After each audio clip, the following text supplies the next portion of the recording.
Aloha and welcome to Truth in Movies. I'm JayDreamerZ, and this is a segment that I do where I break down and decode some of my favorites, especially through the lens of the plasma apocalypse as I teach it here on my channel.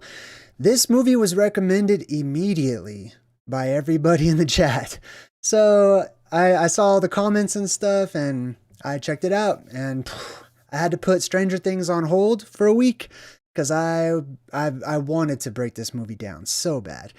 So without any further ado, let's go ahead and jump into it. Welcome everybody in the chat. Oh, you guys hear me okay? I just want to make sure. Thumbs up if you can hear me, and I'll go ahead and we'll start things off. So this movie is an apocalyptic movie, okay? And they're gonna we've covered a couple of movies that basically give us different perspectives of different people in the world and where they are and what they're doing when the apocalypse happens, how they interpret it and everything. This is definitely one of those movies too. All right, I see some thumbs up in the chat. Thank you, Bass Player and Kimberly F. We're going to go ahead and jump right into things. So this movie is brought to you by Netflix. If you have Netflix, you can totally watch it. Let's see, next up. Now check this out. This is what I like to do when I watch movies. I pay attention to this kind of stuff. I pay attention to the actors and actresses' names, to the production companies. This one, I was like, that's interesting. I saw the other ones, and I'm going to tell you about the other ones. The other ones caught my eye, but this one was just so weird. I'm like, I didn't want to look this up, honestly. It doesn't look like it. Nothing really stands out, but it looked weird to me, so I did look it up. And boy, am I glad I did. Esmail Corporation. This is so interesting. I'm going to tell you right now, I gave everybody a heads up yesterday, go to this website, okay? I expected when I went to a movie production website, it would just be a basic website, you know, kind of bland and boring. Whoa. This one is off the charts, full of esoteric and occult symbolism all over the place, full of hidden messages and secret codes and secret places where you can enter in information and stuff. I highly recommend checking it out. I'm not going to show it to you during tonight's presentation, but there's two different versions. One is on your computer, in which case, check it out. When you're done checking it out and you read everything, scroll up. Just keep on scrolling up. And compare what you see to some of our teachings that we've gone over here on my channel in the last few years. And I'm sure that you'll notice a lot of symbolism popping right out at you. And then, of course, there's the phone version, too. The phone version gives you access to this elevator that's locked on the desktop version. It's really interesting. And on the phone version, when you take the elevator, you just scroll to take the elevator. When you get to different floors, you can actually scroll left and right to check out those different floors of this secret facility. Pardon me. I would love to hear your comments in the comment section after this, after you've gone and checked it out. I would like to know all of what you guys found. Okay, I've barely scratched the surface of this thing, but I would love to hear all the weird, interesting things that you found on this website. All right, cool. So let's examine it a little bit. Smil Corporation, founded by this guy, Sam Esmail. Now, Sam Esmail, I believe that many of these people, either they were named purposefully, because their names are symbolic of their part that they play. It's like a pseudonym, but it's their real name, you know? I don't know if it's done purposefully or if it's just Mother Nature that's moving the chess pieces around on the board. But this guy's name is Sam Esmail, or Esmail, which is really, you see how I highlighted Sames? That's the ancient Akkadian sun god, Shamesh, and then male. Right, so let's check this out. This is the guy who created it. He also created Mr. Robot. What is the meaning of the name Esmail? It's just like Ishmael, and the name means God will hear, right? Or God listens. Sam Esmail is basically a play on Shamash, the sun god. The sun plays a huge part of this movie and ties into the apocalypse throughout this movie, as you'll see. You can also see this little symbol up here on his forehead there. Male. If you look up male, essentially it goes back to the word bag. It means a collection, a gathering, but specifically a gathering of things in a bag or in a container, right? So Shamesh, bag, the bag of Shamesh. This is very much, I believe, related to the castration stories of the ancient gods of old, especially that of Kronos and Uranu. So Uranu and Kronos both were castrated, having their bags cut, right? And these were the sun gods, basically. If you look it up, there was a different sun, not the same sun that we have today. This is the symbol for Utu or Shamesh, basically. It's a couple different names for the same sun god. It's not the sun. That looks nothing like the sun. I've never seen the sun do that in my entire life ever. That's because that is not the sun. It's not the point of focus that goes around and spirals around above us, not too far away. But that's not it. This is a different object. This is a different celestial object that was dubbed today the sun, because we knew that it brought light to our world. Brandon Jacobs, hey, welcome to the Good Vibe Tribe. So it's this, right? As you can see, this was an object that emitted light, but it's separated by what looks to be 4 rivers or 4 waters, which is what this is. Squiggly lines are basically always water, right? And then you've got the light sparks coming out of it, and then you've got an eye, or symbolically an eye in the middle. This is the depressurization point up at the apex of the firmament facing down at us. It's the all-seeing eye, and it reflects the land directly underneath it, which is the Garden of Eden that has these 4 rivers, being the Tigris, Euphrates, Pishon, and Gihon. Now it says also another production company, Red Om or Aum Films. Red Aum. Let's check that out. The Om. You know, when people meditate, they go Aum. Like kind of like you can actually wiggle your jaw to increase this sort of vibration. It says the syllable Om is first mentioned in the Upanishads. The Upanishads are some of the last portion of the Vedas in Hinduism, right? And these ones specifically deal with knowledge and the creation story and things of that nature. And it says here, it was first mentioned in the Upanishads. It has been associated with various concepts such as cosmic sound, which is why oftentimes you'll see this symbol. Do I have it? I'll show you. I think I have it. I don't know. Anyways, you'll see that that symbol for the Om, basically, before and after many of like the poems or liturgies or things that are supposed to be sang. You know what I mean? Or have a cadence or whatever. It's related with sound. It's the cosmic sound. This is the screaming whenever the world depressurizes. This is the sounds that we hear, just like a tea kettle. Whenever a tea kettle starts, going off or whatever, it makes that whistling sound. Imagine that on a macro cosmic scale, the world across. The larger it is, the more bass is going to be introduced. It won't be so high-pitched and ringing or whatever, right? And here's a quote from the Upanishads that mentions this. It says, that which is flaming, which is subtler than subtle, on which the worlds are set and their inhabitants. That is the indestructible Brahman. And Brahma in Hinduism is the creator god or the ultimate god. It is life. It is speech. It is mind. That is the real. It is immortal. It is a mark to be penetrated. Penetrate it, my friend. Goes on to say, taking as a bow the great weapon of the Upanishad, one should put upon it an arrow sharpened by meditation, stretching it with a thought directed to the essence of that, the Om. Penetrate that imperishable as the mark, my friend. And then it finishes off by saying, Om is the bow. The arrow is the self. Brahman is the mark. By the undistracted man is it to be penetrated. One should come to be in it as the arrow becomes one with the mark. This is all artistic descriptions, I believe, of the beam or the arrow that shoots up out of Mount Meru. In Hinduism, that would be Vishnu. The god Vishnu wields this arrow. It's the holy arrow that destroys anything. And it shoots up and it hits this target up there in the sky, or the Om, or the depressurization point that creates this cosmic sound. I did a video that actually describes this, and I drew it out. So if you want to get some good images to go along with what I've just described, go check this video out. It's called Shoot the Moon, and it's here on my channel. You can do a search there. Earth Dome Theory. So as you can see, I'll give some really good examples showing you the whole arrow and hitting the mark and the target and the eye above, etc. Now, it also says it's made by Higher Ground Production. 3 different production companies. This one's interesting. Get to higher ground, just like during the apocalypse. That's one of the basic tenets of survival, is to get to higher ground, right? Mount Meru itself is the highest ground of all and the safest place of all.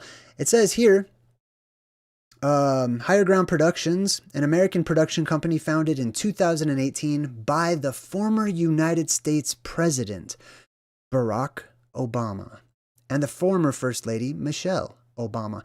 As you can see, they have this stairway that seems to disappear up into heaven, right?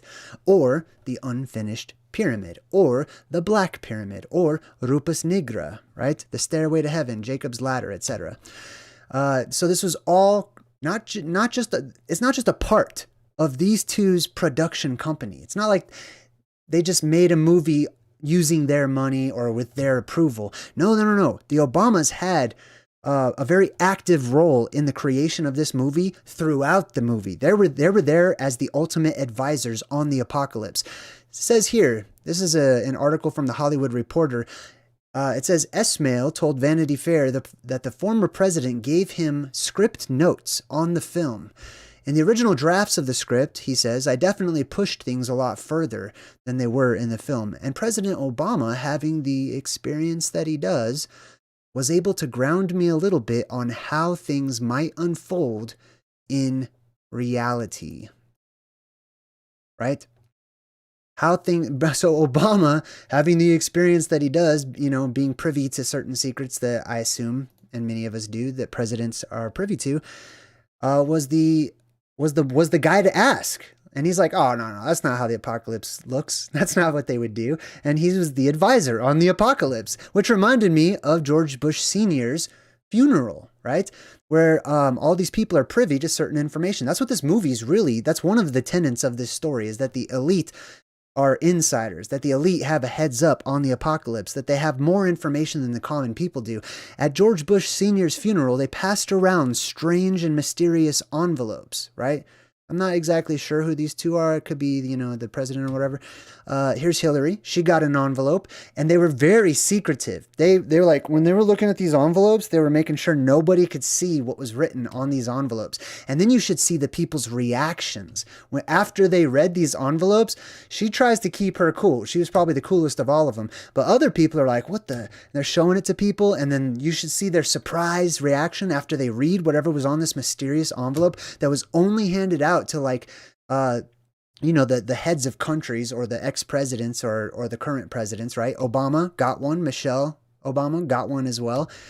And here's a little scene I want to share with you. This is Mrs. Bush, right? And she's reading the letter. George Bush is hidden by some of these guards here. He just handed her the letter, just kind of off to the side, slipped it to her. She looks down to read it, and then she checks it out, and she opens her mouth like that, like she's in shock of whatever she just read, right? And then there's a dude standing right next to her. This is the most classic of all the reactions to these mysterious envelopes. He's smiling clearly, or he doesn't look terribly sad or anything, and she's reading it right now with her mouth agape.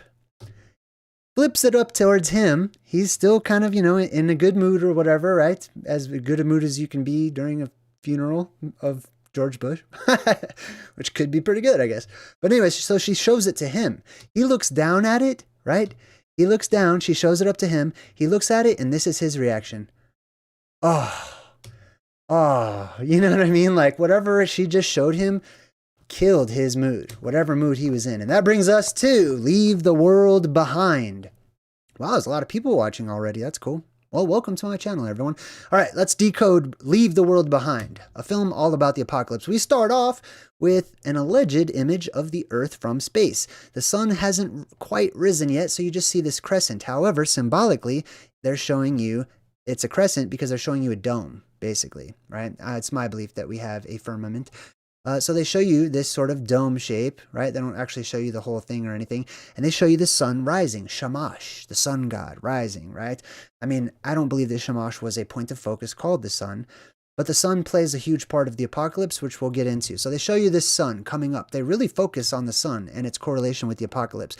So they show you the main character, who's the dad of the family. He wakes up, and their whole bedroom is this blue color. Like a solid blue, but there's a crack in the wall. You know what I mean? This is a set. They didn't have to have, they could have had a perfect room. They could have had a perfect room that wasn't all blue for some strange reason. There's a lot of blue stuff in here. But it's cracked, symbolically, meaning the firmament cracking open. The firmament, these are the things that lead to depressurization of our atmosphere, which is the firmament breaking open, right? Then his wife's over there and he's like, what are you doing awake? And she's like, I couldn't sleep. Not being able to sleep is going to be a theme throughout this as well, as it is with many other apocalyptic movies. That's because during the apocalypse, there's an influx of energy like never before. So people's souls resonate with that energy and they become amplified. They become energetic to ridiculous degrees. Almost, they have to really focus to keep control of themselves. But one of the side effects is that people don't need sleep. It's not that they can't sleep, it's that they don't need it. It's just they're not used to that. So maybe there's a little paranoia, right, when they can't get to sleep. Also, it's hard to see right here, but let me zoom in on this real quick. Right here, there's a little eagle. Those of you who check out that website that I told you earlier, if someone could post the link to that website, if you could find it and post the link to the website in the chat, I would super appreciate it. But on that website, you're going to see this eagle. And if you're crafty enough, you'll find this little propaganda movie featuring an eagle and a fish. Let me know if you find it in the comments. Pardon me. All right. Now Julia Roberts looks at the camera and she's like, I hate people. This is why she wants to go on vacation. She gives this huge monologue about how, she wants to go on vacation. It's a spur of the moment thing because she looked up at the sunrise and saw all the people out of the window going about their daily lives, living in loops, and doing it all for basically no reason, just because they've been told to. She can't stand the way that the world is. She says, I hate people, basically. So they're going to leave the world behind. They're going to go on vacation, which is all symbolic of the exodus to Mount Meru, leaving all of the countries behind, allowing them to go through their world wars and stuff while we sit comfortably in the middle of the world in paradise, which is the hope. And then the music, right? I listen to the music, I listen to the lyrics, and I put the words up on the screen for the captioning because sometimes I miss stuff, you know what I mean? And they purposefully choose the songs for the lyrics because it adds flavor, it adds context to what's being, the subliminal or the deeper story that's really being told. This adds to it. It gives you more context so you can, get a better idea of what they're really trying to say. He says, applying pressure, somebody stop us. And it's just some rap song or whatever, but applying pressure is all about the apocalypse, the pressure release. They have the all-seeing eye symbolism that comes up here, black and white, all-seeing eye, black and white for the space travelers or fractal verse travelers, those who leave the world behind. Okay, the black and white symbolism, I have found, according to my studies, it always is indicative of those who go from one world to another world. Travelers, explorers, but especially those who explore different worlds or different realms, right? Now, that's the first thing she says. She's actually on the phone right now, but you can't tell. It looks like she's talking to us, right? It looks like she's giving you a suggestion. Leave the world behind. Looking right at the camera, as they often do, because they're talking directly to you. She's on the phone with like her secretary or somebody, and she says, after you answer some questions about the Confictura account. Now check this out. She's going to leave the world behind, but her secretary's like, okay, that's fine. But before you do that, there's some questions that you need to answer about the Confictura account. Confictura means fake. It means made up. It means falsified. Basically, it means fantasy. It means not real. Something that is purposefully made up. So the Fictura account or the Confictura account, right? The Confictura account means a fake history. An account is a retelling of history, right? So it's a fake history. She's like, before you leave this world, you need to give us some answers. This is in regards to the rich people and all the, not all rich people, but the elite of the world, owing us some answers. That's kind of what I'm getting from the movie right there. All these people in the movie are basically rich, varying levels of rich, right? These people are the poorest of the rich people that they show. And then the daughter's in the backseat watching Friends. And she says, sorry, boys. This is Phoebe talking in the show. She says, sorry, boys, this ride's closing. They chose that particular line to be shown in the movie because it's all about the ride closing down or the world stopping, the world coming to a close, basically, or restarting, right? And then her little internet connection messes up. You can't really tell on here, but her video freezes and she loses internet connection. we will find out that this is happening the world across. Now, they're showing us from their point of view as they leave their world behind and they go to this, it's like a bed and breakfast that they rented, some house or whatever. And you know they're well off because it cost them like $2,000 just to go for the weekend or whatever. Anyway, so they show you this sign as they're driving, right? And it points at the sign that says exit, point comfort, or the comfort place where the point is, the rod, the beam, the column that I talk about all the time.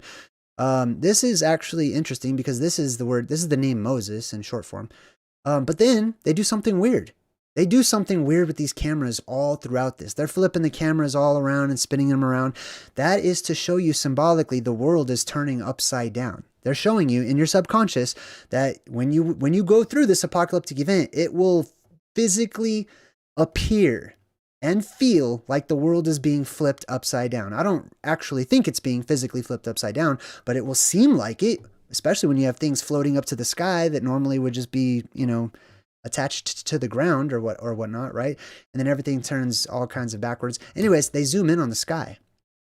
Exit. They zoom in on the sky, right? So this is all about exiting, for some people, especially the elite of the world, through the sky, right? All right, so then they show them going to their place, and the music says, "What's this crazy place you want to take me to?" So this is all about taking me to some crazy place. He says, "Tell me, what's the price if I go with you?" This is the music giving us more context, right? Going to Mount Meru, you could stay there, go into the underworld, hide out, or you can go up above and, leave the world through the depressurization point. Part 1, the house. I took a picture of all of these titles, but also I just wanted to remind everyone, when you see a white house, it's almost always a white house, okay? In a movie, I find that it represents the world. Our entire world. Wow, look, all little hearts in the chat. That's cool. A White House represents our world, especially as seen from above, because it's the roof of the world is, I speculate and theorize that it's made out of ice. The firmament, that is, right? All right, so part 1 is all about the house being our world, symbolically representing our world. So they get there. They're newcomers. This is not their house. They're not the original inhabitants of this house. I'm gonna let that sink in for those of you who have seen the movie. That way you know what I'm really referring to. They're not the original inhabitants of this house. Now, look at the decor, right? Let's zoom in. Check this out.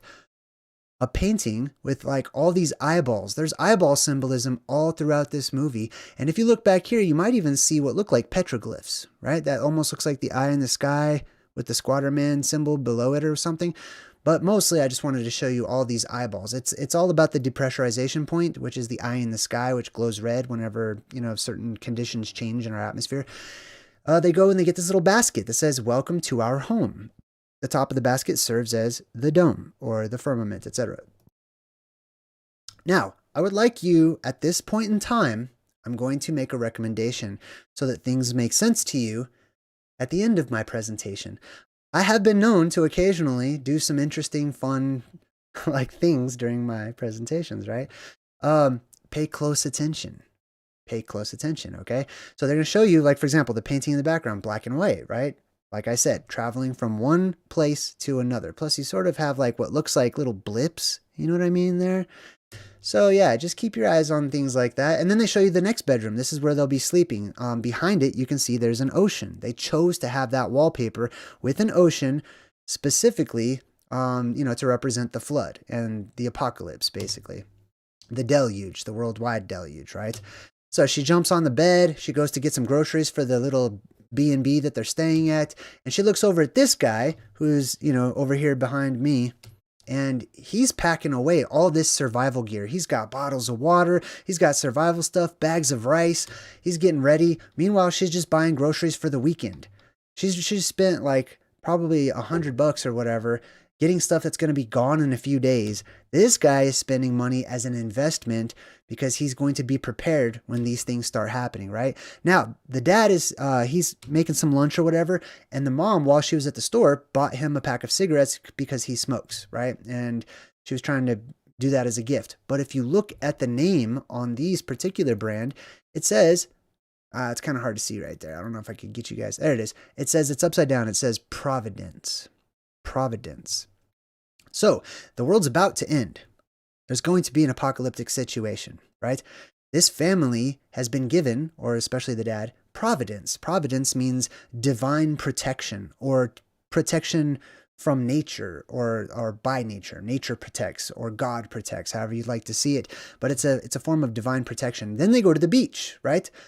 They go to the horizontal beach out there, and she actually points, right? I want to point this out too. So she and her family are walking by, and she points straight out across the horizon, right across that straight line right there. And we see a boat way off in the distance. You can't even see it at first. I didn't even see it at first, but they keep on showing you this boat on this flat line way out there in the horizon. And the daughter's like, this boat's getting closer. She's keeping an eye on it. She's watching. No one else is. They're all just, putting on sunscreen and taking a nap. The daughter can't take her eyes off of it, right? It's coming right at them. It's getting closer and closer. The son takes a nap. The dad goes to sleep. The mom reads a book and turns her back to it. The daughter is like, I think that ship is heading towards us. Danger on the way. Some people are watching. Some people are looking for the omens and the signs. Others don't want to see them. Others would rather play. Others would rather fancy themselves and enjoy, their time here to the fullest, instead of recognizing something that's obvious to those who are looking at it, which is the dangers. This is symbolic of the signs and the omens. This is what's happening in our world right now. There's a boat headed towards you. Okay, the boat is the apocalypse. It's headed your way. What are you going to do? Are you just going to wait and say, oh, that'll never happen? And then the dad even wakes up. He's like, wow, it's getting close, huh? Yeah, it's getting super freaking close. Because it's going to crash into the beach, right? Look at all the people. This guy's recording it. There's people have their phones out. They're standing right in front of it. No common sense. You know what I mean? She says, you think that's a problem? He says, nah, come on. I mean, it's going to stop. It's got to. Doesn't stop. Just keeps on coming. Finally, it gets so close when it's upon them that's when they decide to try to be safe. That's when they decide to try to go, right? Just like these omens. They're going to get bigger and stronger. And there's a lot of them happening in the world today. Omens of the apocalypse telling us it's coming. It's on the way. It's right around the corner. And there's even a story about this that they use in the movie too. So they grab their things. They take off. Boom! This boat slams into the beach. Notice the name on the boat. This boat slams into their world, right? The name is White Lion on the boat. This is not a real boat. This is all CGI and stuff. So they just chose the name White Lion. Why? Well, if you look up the symbolism of the white lion, especially in Africa, and I highly recommend checking out African creation stories as well. It says, one traditional explanation given to the white lion's stature stems from when it was described all of humanity suffered from disease and famine and the anger of Mother Nature. During those desperate times, tradition teaches the people prayed all night and day. And in response, the gods sent down the white lions to teach the people how to survive. It goes on to say, the white lions, after they had helped out, and I'm going to quote white lions, promised to return when humankind is in danger once again. You're going to see this as a reoccurring theme throughout many books and movies and stuff, even religions, that these savior-type figures always promise to return when things get their worst. There's a sweet legend called, I think it's called the Sleeping King or the King of the Mountain, and he sleeps inside of this mountain. And he is the ultimate warrior. He's the ultimate king. He can kill any bad guys or whatever.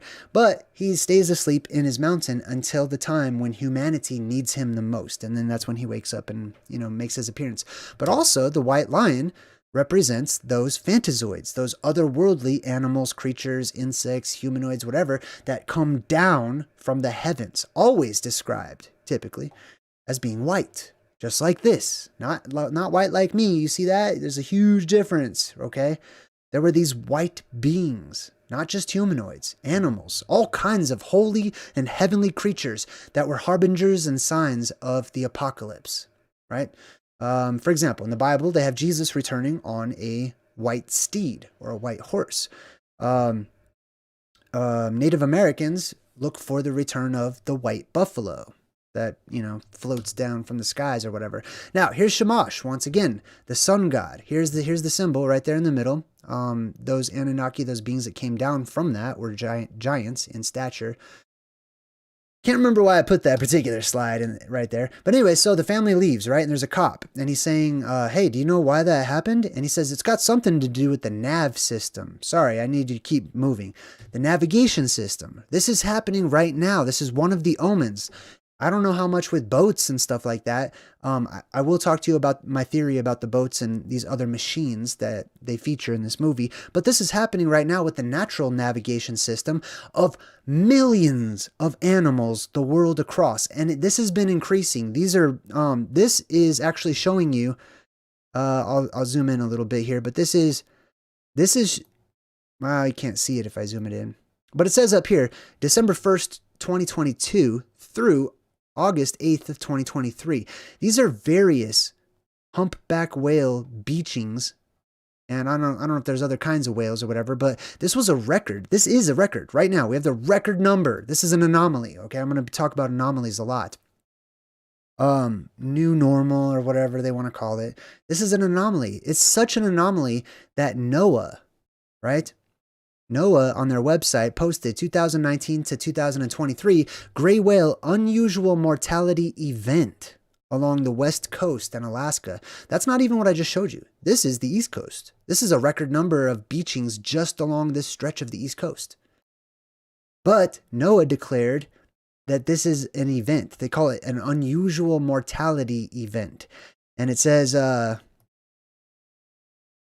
since January 1st, 2019, there were elevated gray whale strandings that occurred along the west coast of North America from Mexico to Alaska. So there's huge numbers, and that's just whales. I mean, there's been dolphins, there's been sea lions, there's been fish by countless numbers of fish, right? This is happening a lot because something's happening with the earth and the ocean. Right? Things are changing. All right, we go back inside and the mom says, meanwhile, the kids seem to have completely gotten over it. She's trying to research. Why did this boat crash? But the internet's not really working, right? The kids are just like, whatever, they're on to something new because, you know, there's the younger generation is not as shocked as the older generation because we desensitize them basically, right? And then they look out of the window and they see some deer. He says, that's a good omen, seeing some deer. So you can see some deer right there that just made their way into the backyard. He says it's a good omen seeing deer, at least according to Mesoamerican mythology. Well, that's interesting that they chose to put some Mesoamerican mythology. Let's check that out regarding deer. If we check out Mesoamerican mythology, here is a deer over here on this side. And here is another god. I'll tell you about that god in just a second. It says here, many Mesoamerican origin myths feature the deer at the beginning of creation. A deer.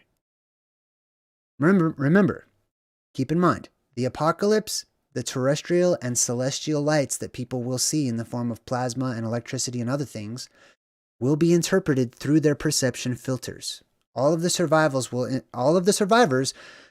will likely have completely different stories as to what's happening and what they're seeing and experiencing, okay? So oftentimes these are where the myths and legends and cartoonifications of real historic events come from.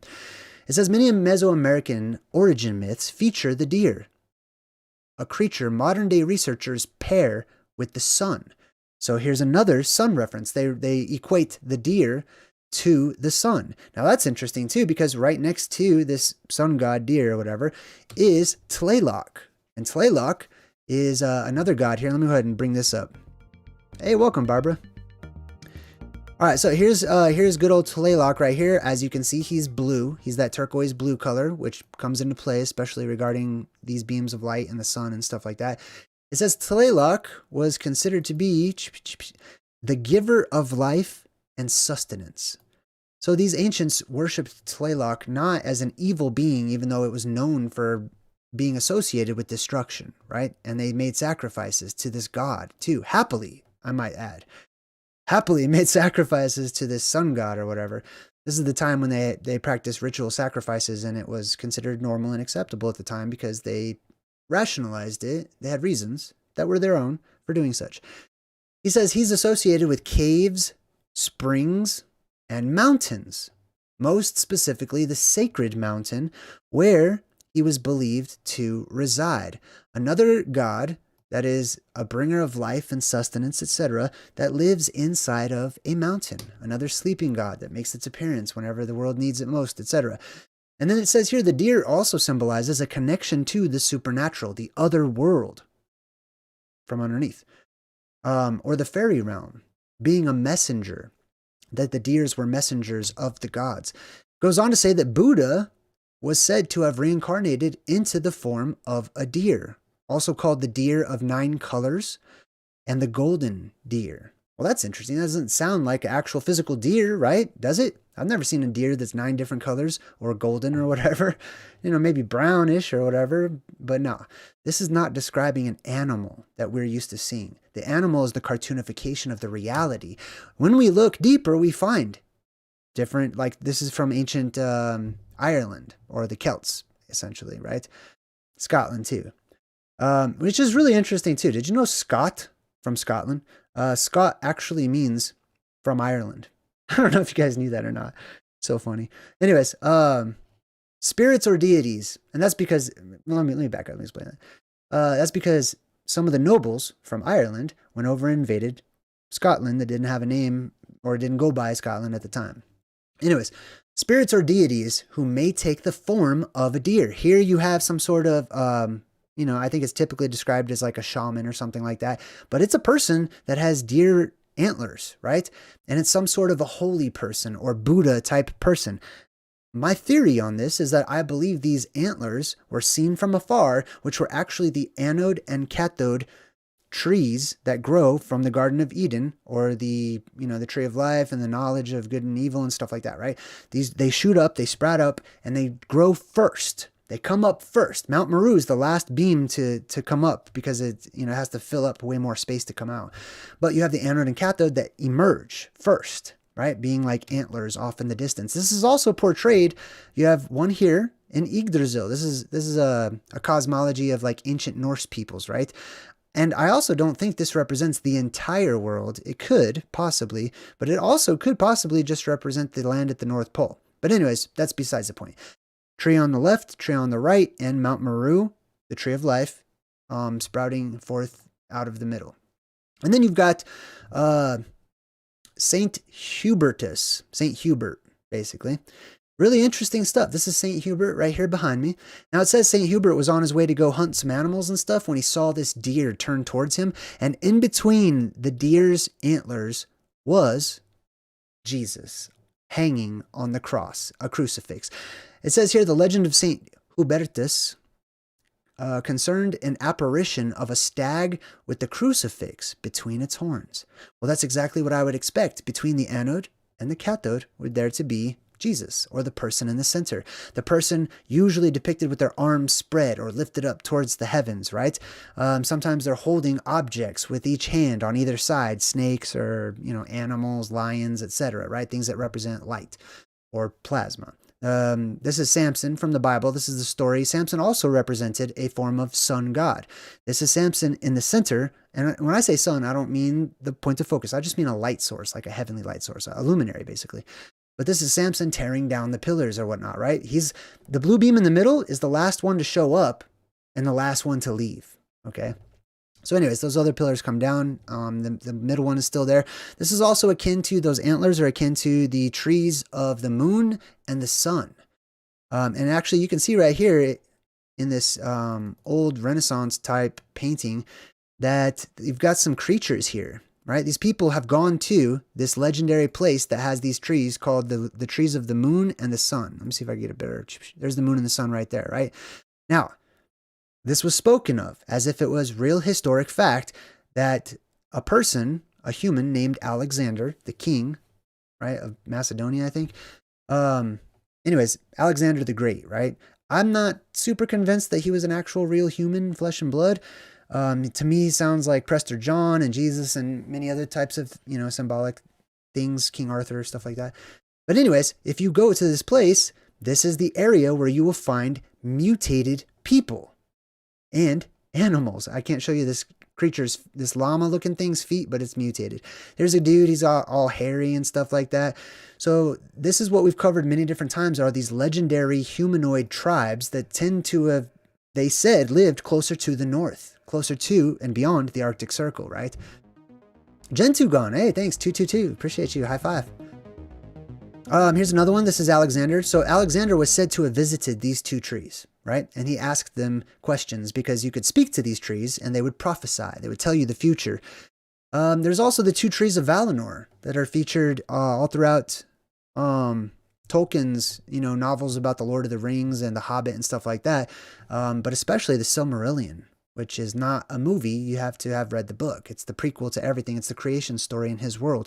It says the two trees of Valinor are Telperion and Laurelin, the silver tree and the gold tree, the tree of the sun and the tree of the moon, respectively, which bring light to Valinor, a paradisical realm where angelic beings live.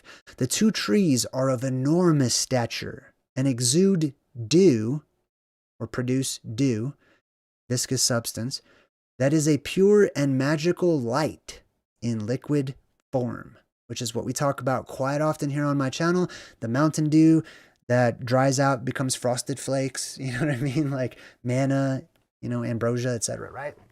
It's also known as ectoplasm, right? Pardon me. All right, moving on. We see these deer. Now, these deer are showing up and then they crossfade. So they do this transitional scene, right? This transition shows you the deer, which represent the sun, and they transition into the sun because that's what they're, that's a correlation that they make in the movie. Kuza, welcome to my channel, Kuza. All right, and then they show you the Friends episode. They keep on showing this Friends episode, and that's how we're going to end this presentation. So I'll explain my theory on why this particular Friends episode is so important. But keep it in mind, they keep showing you Friends, right? And it says you're offline, so the internet's out. Then they go to the dad. Now they're just hanging out in the kitchen, and he's talking about his job. I believe he's a professor that teaches about media, studying media or something like that in college. He says media serves as both an escape and a reflection. And by media, he means movies, television, cartoons, commercials, whatever. Media serves as an escape and a reflection. Hey, Serving Angels, just give a membership, a free membership in the chat. Thank you. That was awesome. Congratulations to whoever got it. So media serves as an escape and a reflection, right? So I say this often on my channel, but the greatest teachers speak in parables and story form, okay? So that those who would be offended by the truth are simply, they escape. They're entertained. They're amused. They stop thinking, right? They get lost in whatever the story is and they just take it for granted. While others reflect while watching these and breaking down the symbols that are shown to us, right? Symbolic elements. And we apply those to real life. Now they get a knock at the door, a knock at the cabin door, right? Like so many of these movies are screaming at us. Anyways, these two right here, they own the house. They're the ones that rented out the house, but they don't really have any proof of that. And they were unexpected guests. So they're like, why don't you come in? We'll talk about it. And then they say, yeah, it got cold all of a sudden. And then throughout the rest of this movie, from this point on, they keep showing you how breezy and how windy it gets, right? This is because, I believe, whenever you have either a polarity shift without a depressurization of the atmosphere or without the firmament breaking, you have all of this beams of energy that shoot up into the world, creating a windy atmosphere. Because it's going to displace the atmosphere. But you also would have that even more extreme, to an extreme degree, whenever the firmament itself breaks open and the atmosphere depressurizes. So they show you this wind and stuff. Now she says, yeah, my phone doesn't have service, so the internet's totally out, and they're slowly just picking up on these things because they're far enough away from like the city. They don't have a lot of communication with other people. They can't really see what's going on, but they heard that there was a blackout because these people just came from, some opera, and they were like, yeah, we were driving back this way and there was a blackout. Traffic lights went out. The electricity's going down. This is referencing an EMP, or an electromagnetic pulse, that I believe the world can emit on various levels, various degrees of an electromagnetic pulse. Ultimately, during the apocalypse, a worldwide electromagnetic pulse that happens. We're going to bring that up here in just a bit some more too. Meanwhile, he says this thing's not responding, pointing at his laptop, and puts that back down. And then the TV scares everybody because this message pops up on the TV with the screeching noise. And it says, this is an emergency, a national emergency. This is not a test. And then it starts kind of like, getting glitched out. And then all of a sudden it shows you, just for a split second, this image right here. And it says cyber attack across the country. Here are the areas or whatever. And now they're like, oh, a cyber attack. That's what's happening. Like hackers are hacking into the grid, and then they start speculating, trying to figure out what's going on. And then it just goes, and it goes back out to the snow, right? And this brings us to part 2, the curve, right? Part 2 is the curve. Wow, there's a lot of people watching. Oh my God, 551? I wasn't even paying attention. Welcome to my channel. The curve, let's go on. Now, immediately after showing you the curve, they show you this picture, which I thought was, funny. But anyways, I don't want you to focus on the curve. I want you to focus on this right above me, the satellite. Now, this is what they show in space. The satellite's going straight. Okay, you can see it's on a straight heading. It's not moving or deviating. But then all of a sudden, they wanted it to move. So it just adjusts. It just turns in space, in the vacuum. You know what I mean? Not even spritzes of air. This is, obviously it's Hollywood, but it's not too far from the real thing. You know what I mean? It doesn't make any sense that this could just not be moving at all, be structurally, be stuck facing one direction, and then all of a sudden just go, oh, like, no, it doesn't work like that. You're in a vacuum. Anyway, so they go to bed. On their ocean, their flooded room or whatever, right? So this represents the deluge and the flood, which I believe has already passed because we have an ocean already. It's not gone. And then they show you this. This is the living room. Pay close attention to the living room. And she's trying to get her dad to fix the TV screen. Now, the girl's wearing a NASA shirt. This is pretty huge. I don't know how many pictures I took of this, so let me zoom in real quick. This girl rocks this NASA shirt throughout this whole thing, okay? NASA... They chose this purposefully, not because NASA's cool, not because NASA shirts are popular, not because it's a sign of the time, none of that. It's just because of who NASA represents. They represent the elite that are doomsday preppers that are getting ready to blast off up through that depressurization point and leave this world behind, or leave the world behind, which is the name of the movie, right? So that's what she represents, or that's who she is representing. She goes out into the backyard and all these deer start showing up. Earlier, there was just like 2 deer. Now there's like a whole plethora of deer that are just showing up. More and more deer are showing up. I'm going to talk about that, right? They actually pan up, and you can see, it's kind of hard to see on this tiny screen right here, but there's a whole forest full of deer. And it's kind of hard to see all of them, but there's like hundreds of deer right back there, right? All right, so, she's like, he studies English and media. So media studies, as we've talked about, are helpful or can be helpful. Especially if it's occult media studies, like how I teach. She says, if you're not too paranoid by now, it's probably too late. She's quoting her own father. If you're not too paranoid by now, it's probably too late. This is good advice. The word paranoid is dismissive in this day and age. People say, oh, you're just paranoid. You're paranoid. What does paranoid mean, actually? Let's check it out. What does it literally mean? Well, let's check it out. It comes from paranoia. Paranoia comes from para, like parachute, right? Which means beside or beyond. And then you've got nous, which means mind. So paranoid, to be paranoid means to have a mind beyond, or to think beyond, basically, or another mind, or a mind beside, right? Here's a regular mind, like, mainstream lemmings throughout the world. And then you have a mind to the side, a different mind, right? Reminds me of a biblical verse that says, be transformed by the renewing of your mind, to go from an old mind to a new mind, right? Anyways, that's what paranoia means. So being paranoid can be a good thing, right? Everything should be in moderation. Like, to be paranoid to an extreme degree where you just, you can't live life doesn't seem favorable. But a certain degree of paranoia seems suitable and rational and wise, right? Especially given the subject matter of the apocalypse. Now, he says, I'm sorry, or he's like, well, it's probably nothing. It's probably like that love bug. And then Julia Roberts is like, what's a love bug, right? He's like, oh, it was a computer worm. interesting that they would call it that. It's not really a worm that you put into a computer.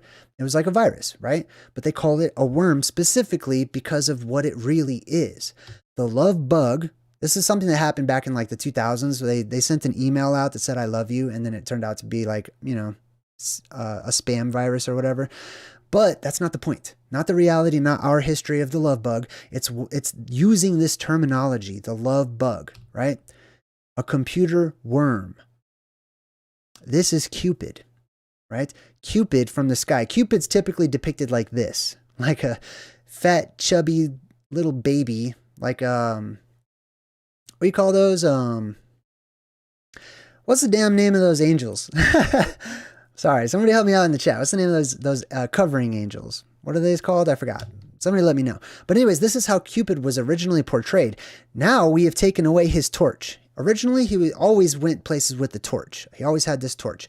But then he has this bow down here too, right? Now we just really put a bow and we put a little heart on the end of the arrow or whatever. Who was that? What's the name of those? Oh, cherub. Thank you. Yes, Gen2Gone got it first.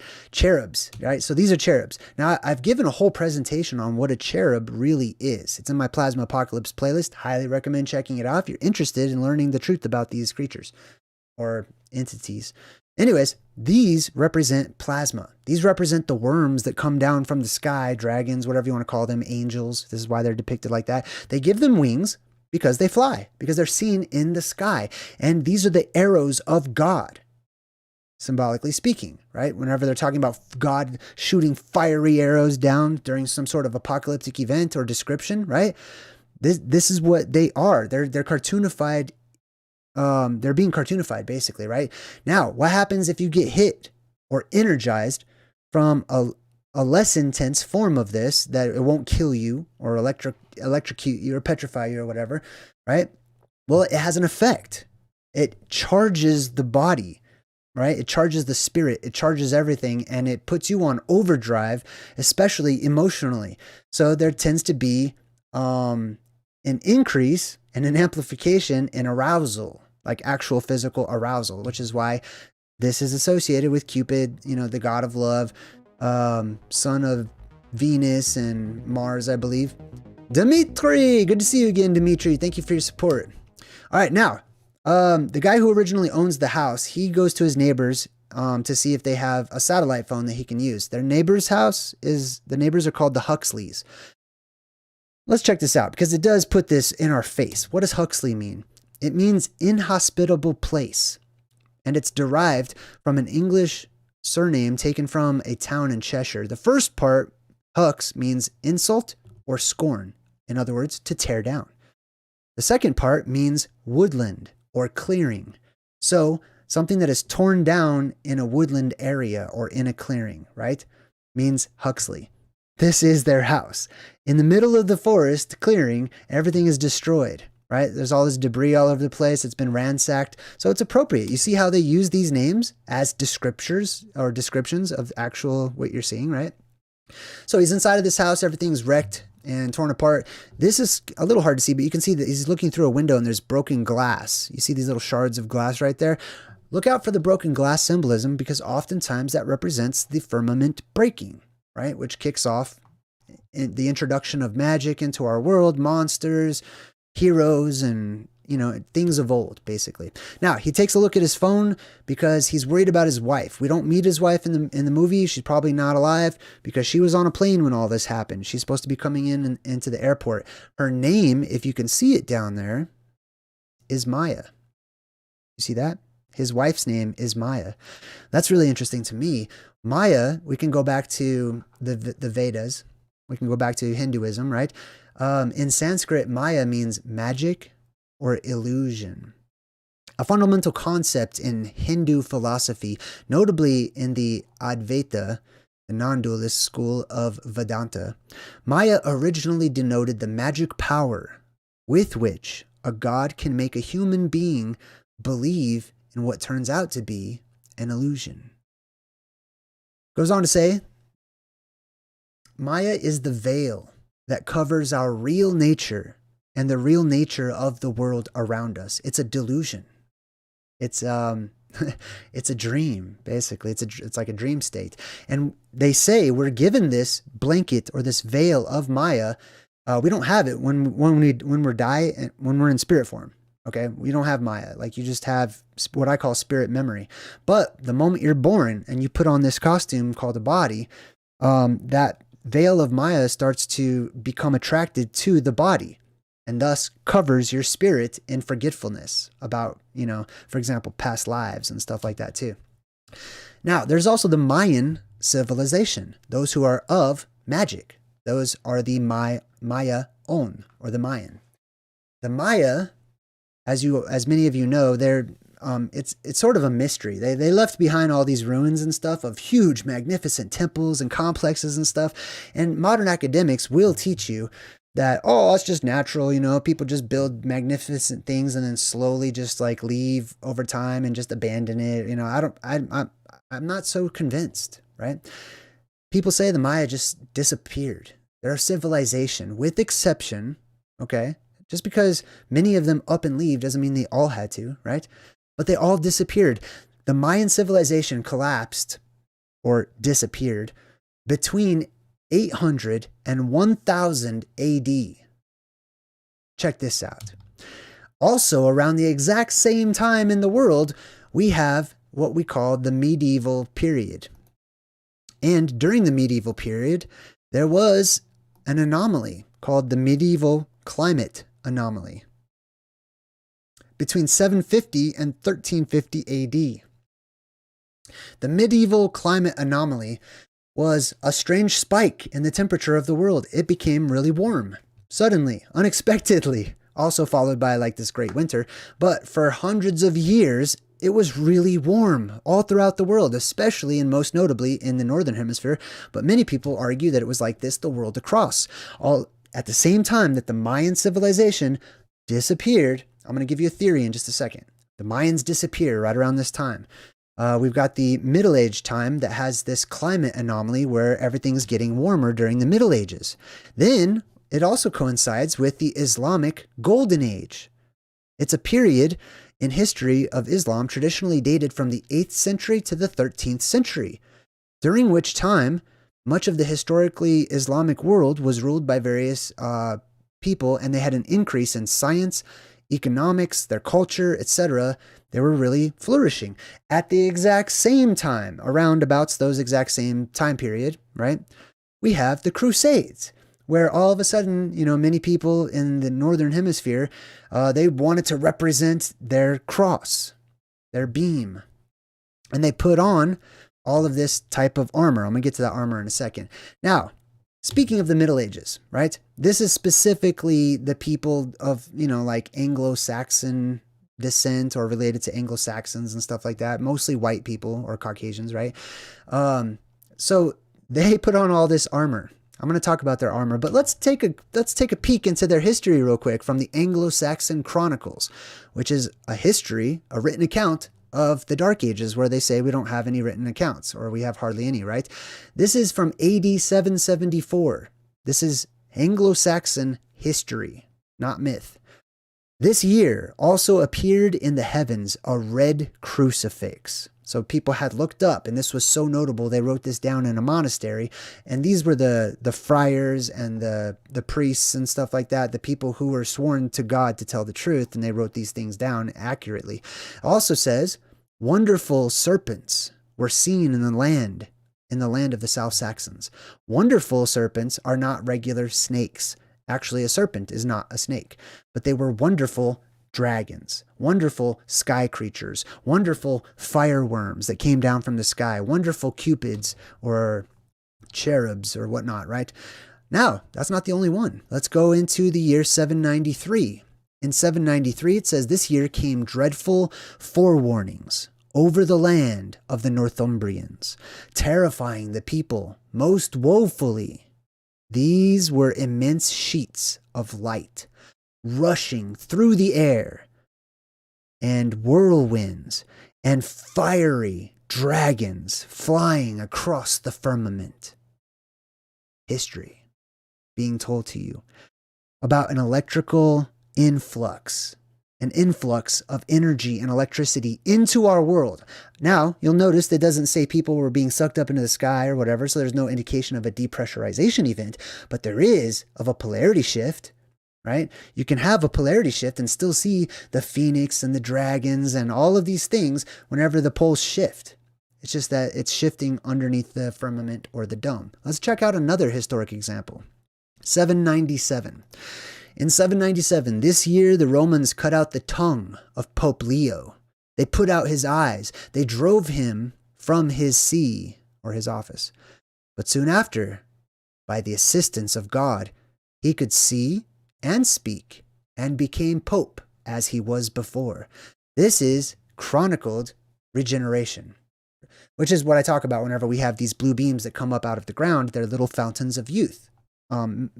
Rupus nigra being the largest and most powerful fountain of youth, right? Pardon me. But there was regeneration during this time. I believe that this is why you see so much torture during these times, because it was difficult to actually kill a person.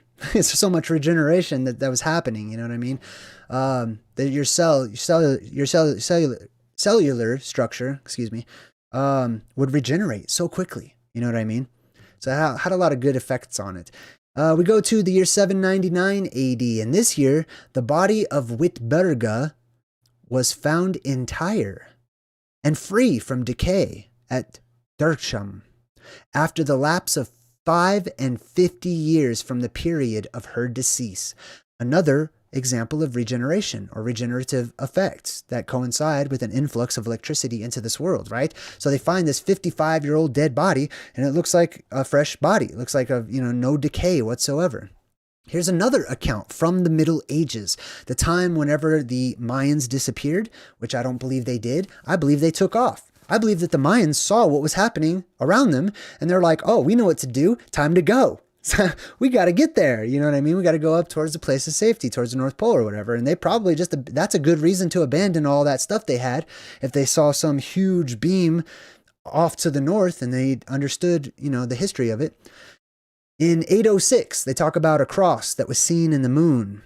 And of course, this is the time whenever chainmail and metallic armor, especially with pointy hats, which would, deter electricity from docking with you or whatever, they started wearing this. I've made many videos saying this is not, this is not conducive to good, fighting against humans. This is not beneficial to fight against humans. I would whoop this person. Okay, if it was just a fight or whatever to the death, put me in with that guy. You know what I mean? Because they can't see, they can't move, they can, it's heavy and stuff like that. Or did things weigh less back then? Interesting. Something to think about too. I think that things constantly weigh more and more and more and more as the pressure increases in our world. But it stands to reason that if we had an influx of electricity as was described, right, through metaphors and cartoonification, however they're describing it, however they can, if there was an influx of electricity, now all of a sudden having your warriors and explorers dressed like this to go through certain areas of amplified electrical fields makes sense because you're wearing a Faraday cage. In the year 979, also from this Anglo-Saxon Chronicles, it says this same year was seen a bloody velkin, oft times in the likeness of fire. The velkin was the firmament, the sky. So the sky was blood red. And then it goes on to say, and that was most apparent at midnight, and so in misty beams was shown. So the sky turned red and they saw these misty beams whenever it was dark, right? Goes on to say there were these seafaring people, and there was pirates and stuff back then too. They saw on the northeast, level with the earth, a huge fire, broad, which anon waxed or got bigger in length up to the velkin, up to the firmament. They saw a pillar of fire shoot up from the earth, or a light basically, shoot up from the earth and hit the sky, touch the sky itself. And the velkin, the sky, the firmament, undid itself into 4 parts. That is that cross that people see that's associated with the moon or the firmament, the apex of the firmament, the inverted dome, acting as a reflector to the land below it with those 4 rivers as we discussed. And fought against it as if it would quench it. So this eye in the sky, Shamash, etc., right? Many different names, had a war against this terrestrial beam that shot up to meet it, or the arrow shooting the target, right? This is all described in the Middle Ages. The fire waxed, nevertheless, up all the way to heaven. And that happened in 1122, just so you know. All right, enough of that. Let's get back to the movie. So the dad is like, I'm gonna head into the city, grab a newspaper, no problem. Except the wind's picking up, as you can see. He stops his car, and even though he knows the area, as he made clear in the movie, and they don't live too far away from this place, he's lost. He's totally lost. And then on the radio it says, fallout from the ongoing cyber attack has led to catastrophic environmental disasters in the South, impacting animal migration patterns. So in the South, or in the outskirts of our world, right? Whatever is happening in the movie, which I'm talking about EMPs and stuff like that, has disrupted animals' natural navigation systems, their natural patterns, as we talked about with the whales and the dolphins and birds and stuff like that too, right? And then this guy's like looking around, he's out of it. This guy is just, he can't think clearly. He doesn't know where he is. There's really good acting in this movie, I have to say. So he's lost. Now, I asked Google, can an electromagnetic pulse affect the brain?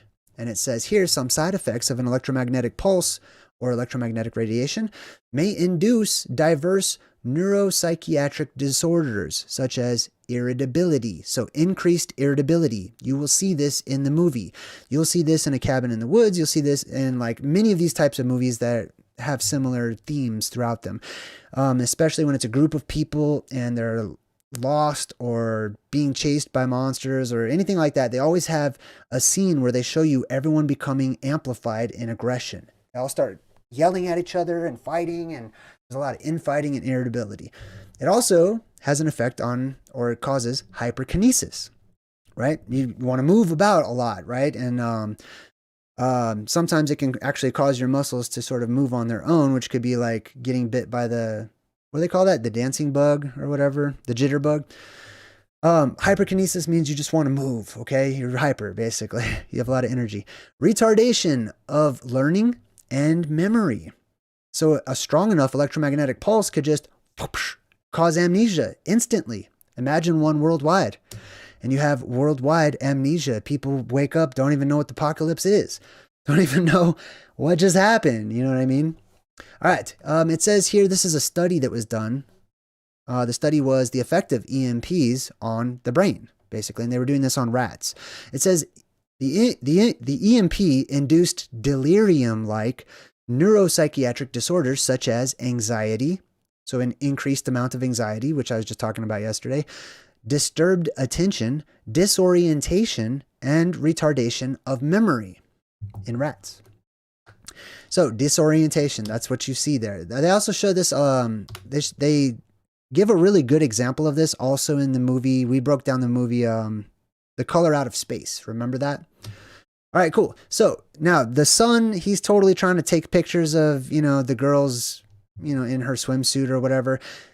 They're going to show you this all throughout the movie. They have a heightened sexual arousal, not just because they're humans and that's just what humans do or whatever. Like they show you, they're going out of their way to show you this, that they have a heightened sense of sexual arousal. That's because the amplified energy and the energetic fields in the world coinciding with our own and amplifying our own, right?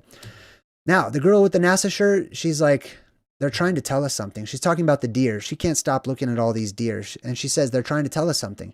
Now, the deer don't have to try to tell you something. They can just be an omen, living out their lives and responding to the changing electromagnetic fields in the earth, right? These are all omens. They're all trying to tell us something. The earth is trying to tell us something. And she's looking right at the camera, right? They're trying to tell us something. Wink, wink, nudge, nudge, right? And then NASA says, I'm going. She's like, they're trying to tell us something. I'm leaving. I'm out of here. Right? I'm listening to the signs. I'm listening to the omens. Now we get back to this guy who's the house owner. He goes into this is his buddy's house, the Huxleys. But as you can see, all the windows are broken out and they're showing you from below so that you can see the sky. You notice that? The camera angle's way down here by like this dude's calves looking up. not up where he is, because then you'd see the land and stuff. They really wanted to focus on the skies and the windows being broken with the sky behind it, because it's the firmament breaking symbolism. Now, the dad he's totally lost. Some Mexican lady is like, oh, stop, I need help or whatever. And she's speaking Spanish the whole time. She's like, she's speaking Spanish and just hysterical. And, I mean, I actually translated, I looked it up and stuff. And she's basically, help, I'm lost. I've been wandering around. I just walked out of my house and I got lost. I don't even know where I am. I need to get back home, but I'm totally lost. And I don't know, she's delirious. She's disoriented as well. And she's begging him for help. He's like, I don't know where I am. I'm lost too. This is the story of the Lost Boys. Okay. Those who survived the apocalypse are affectionately known as the Lost Boys, the Lost Tribe, right? They're lost. They're actually really lost. They don't know where they are. Right? So this is him. Now, he's on the road and he sees this. There's like this streak of red stuff that's being poured out of this. We find out that it's a drone. And this drone is dropping all this red stuff and it's coming right at the dad. And the dad takes off. He's freaking out. He doesn't know what this is. But symbolically, this would be representative of the plasma, the red plasma that comes down from the sky, which is why he's so terrified. When you see what it really is, you wouldn't be terrified of it. But he sees what it is and he's still scared of it. Probably doesn't help that he's delirious at the moment, but he's taking off from, a symbolic portrayal of like the plasma tentacles that come down from the sky, right? And it's chasing him. Now, the owner of the house goes back behind the Huxleys and he sees there's a plane crash back there. It's just destroyed. Planes are falling down out of the sky. We get back to the dad and he sees that what is falling out of the sky are little papers. Little pieces of red paper. I'll show you what's on the paper here in just a second, and therefore the symbolism will make more sense. Now, another plane starts to fall out of the sky, aiming right at him. He's taking off. Planes are falling out of the sky. Some people might say, well, that's because, the Christians were driving the plane and they got raptured or disappeared or whatever. Or there's a big electromagnetic pulse, and it affects electronics and stuff like that and stop working. Or those people driving the plane black out, or who knows, there's all kinds of stuff that could happen too. Then they show you this mass migration of birds. They will show you this on many different movies as well. I think this was noted on like maybe The Day After Tomorrow or 2012, I can't remember, but they show you all these birds migrating in mass. I talk about this during my Omen segment. Pay attention to the animals. Listen to the animals. Watch them and consider when they act not anonymously, when they have anomalous actions, especially in their patterns of migration, right? When you see thousands of birds darkening the skies, that's a huge omen that something is changing in our world, okay? That's the animals talking to us, basically. So keep an eye out for things like that coming to a news station near you in the near future. Now, this guy is like, I knew this was happening. You know how? Well, he's into the stock market. He's like, I just looked at the market and I knew just by looking at the market, something was coming. He says, in my line of work, you have to understand the patterns that govern the world. The patterns, just like the animals follow the patterns. We can watch the patterns that happen. I call them omens, right? You can see the patterns and you can see what's going on. He also goes on to say, you have to learn how to read the curve. By curve, they're talking about anomalies, things that are happening, the way things are going. Right now, things are increasing exponentially or decreasing exponentially, whether it be the decrease exponentially of birth rates or fertility rates in the world across, which are dropping like flies, which is a huge, huge omen of the apocalypse, or things that are increasing exponentially too, like alien sightings and UFOs and stuff like that. He says, spend it as long as I have doing this, and it can help you to see the future. If you just look at the patterns throughout history, which is what the stock market is like a small example of it, it's all fractal. If it holds steady, he says, it promises harmony. So if things are normal, if things are the norm and they're acting like they've always acted or how you're used to, it promises harmony. But when there's flux, when it inches up or down, you know that means something. When you see the fluctuations happening in our modern times that will eventually become history or historic times, you'll see, comparing them to what it used to be or the good old days, things are changing quite rapidly. Now, the mom says, you think something happened to our satellites, the ones in space? So something is happening. personally believe that they're in space. To me, the space is the space between the land and the firmament. But this is happening up there, and you can expect this to happen too, that the satellites will be knocked out or whatever. And this is all a part of how it's being interpreted by people, right? Nature's knocking out satellites, and it's going to happen. You're going to see it. But there could be another thing at play too. I also just want to point that I didn't really mean to take a picture of this, but there's an obelisk directly underneath the chandelier, right? The chandelier represents what creates the stars and the twinkles above, which is the inverted dome above us. Now, pay attention to the light. This girl's going to go sneak over here off to the side, and you can see it gets darker as she does that, right? This is the darkening. This is the sun going dark, which in the movie is portrayed by suddenly there's just clouds everywhere, right? For me, this is something you can expect when the atmosphere depressurizes. It creates fog and mist the world across and darkens, darkens everything or whatever. But it becomes really misty taking place in their living room.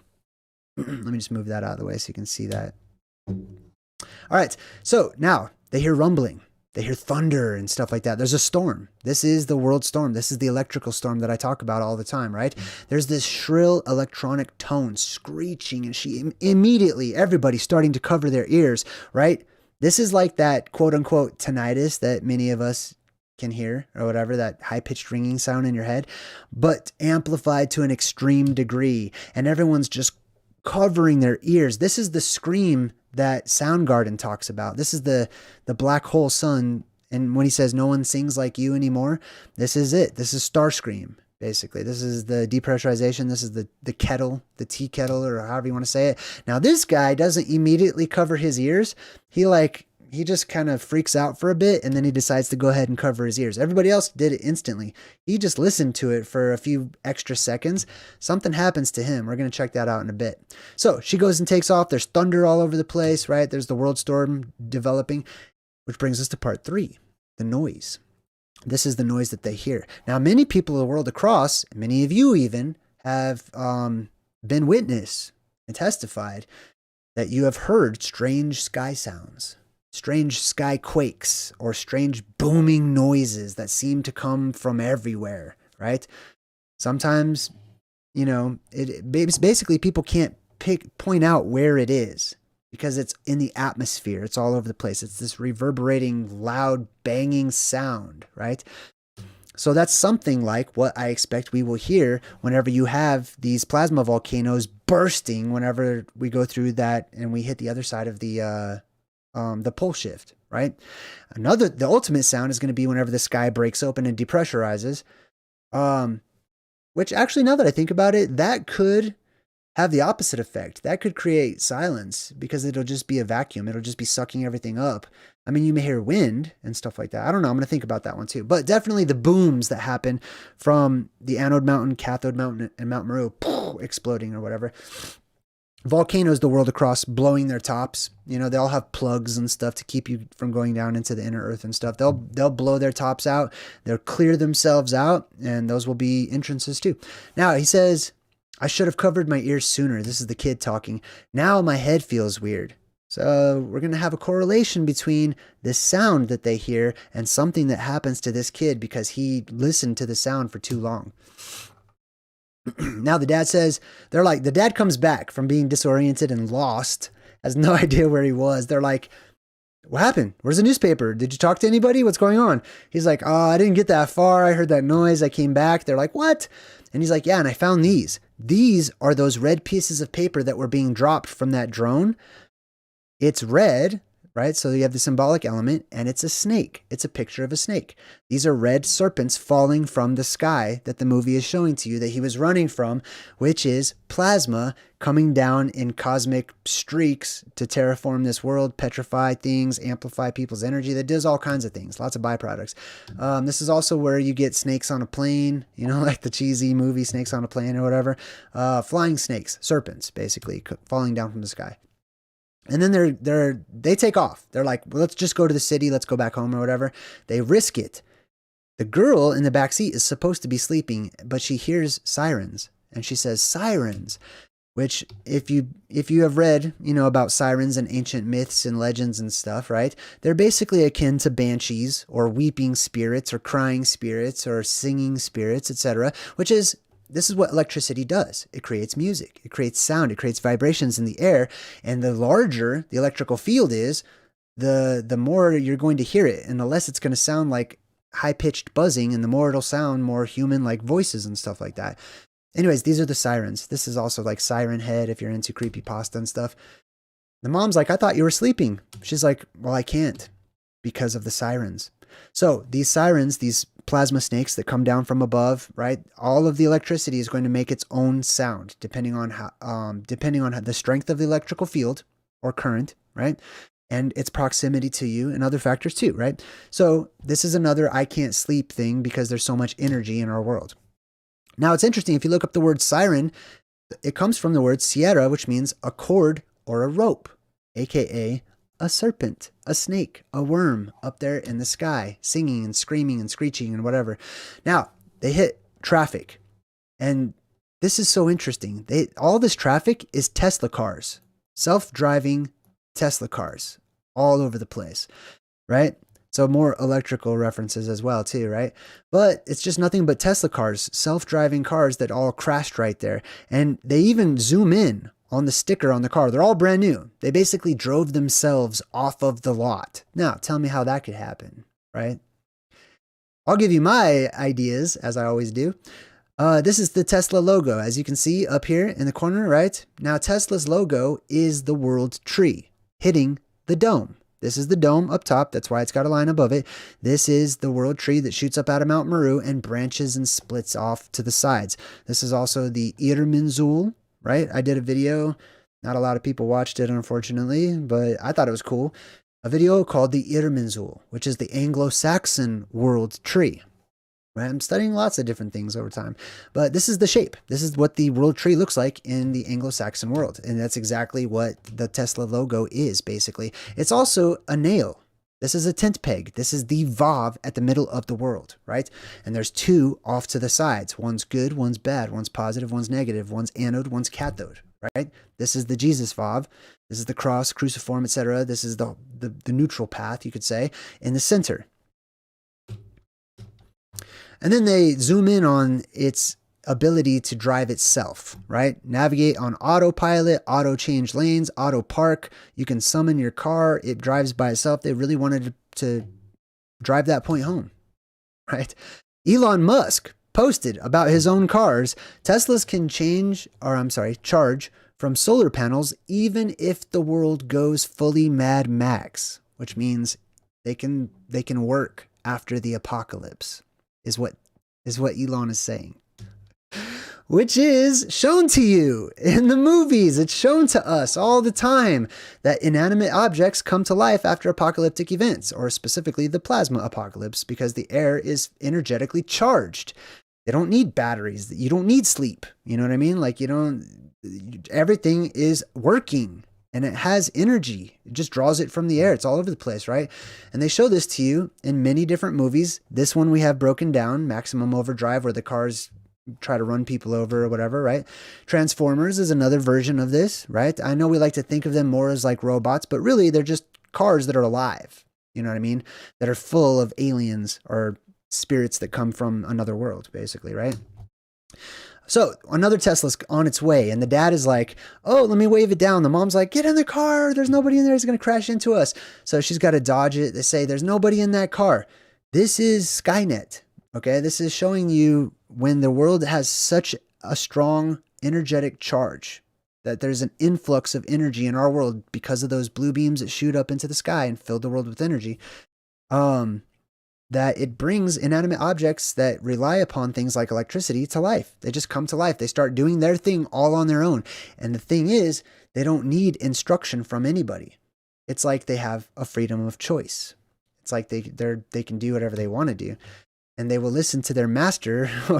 You know, they're portrayed as being murderous and violent and killing people and stuff. But maybe they're just dangerous. Who knows? Self-driving cars, you know, doing whatever they want to. Part 4, the flood. Like I said, another reference to the deluge, right? Catastrophe, cataclysm, apocalypse. I took a picture of this. The little girl's just chilling in her bed, but her bag has an eye on it, right? With the lashes being like the hairs of Medusa, the plasma snakes, etc. That's the depressurization point, the eye in the sky. Now, they're showing you again how they have an amplification of their arousal. I'm going to say that sounds like the best PC way of saying that. So these two are totally flirting with each other.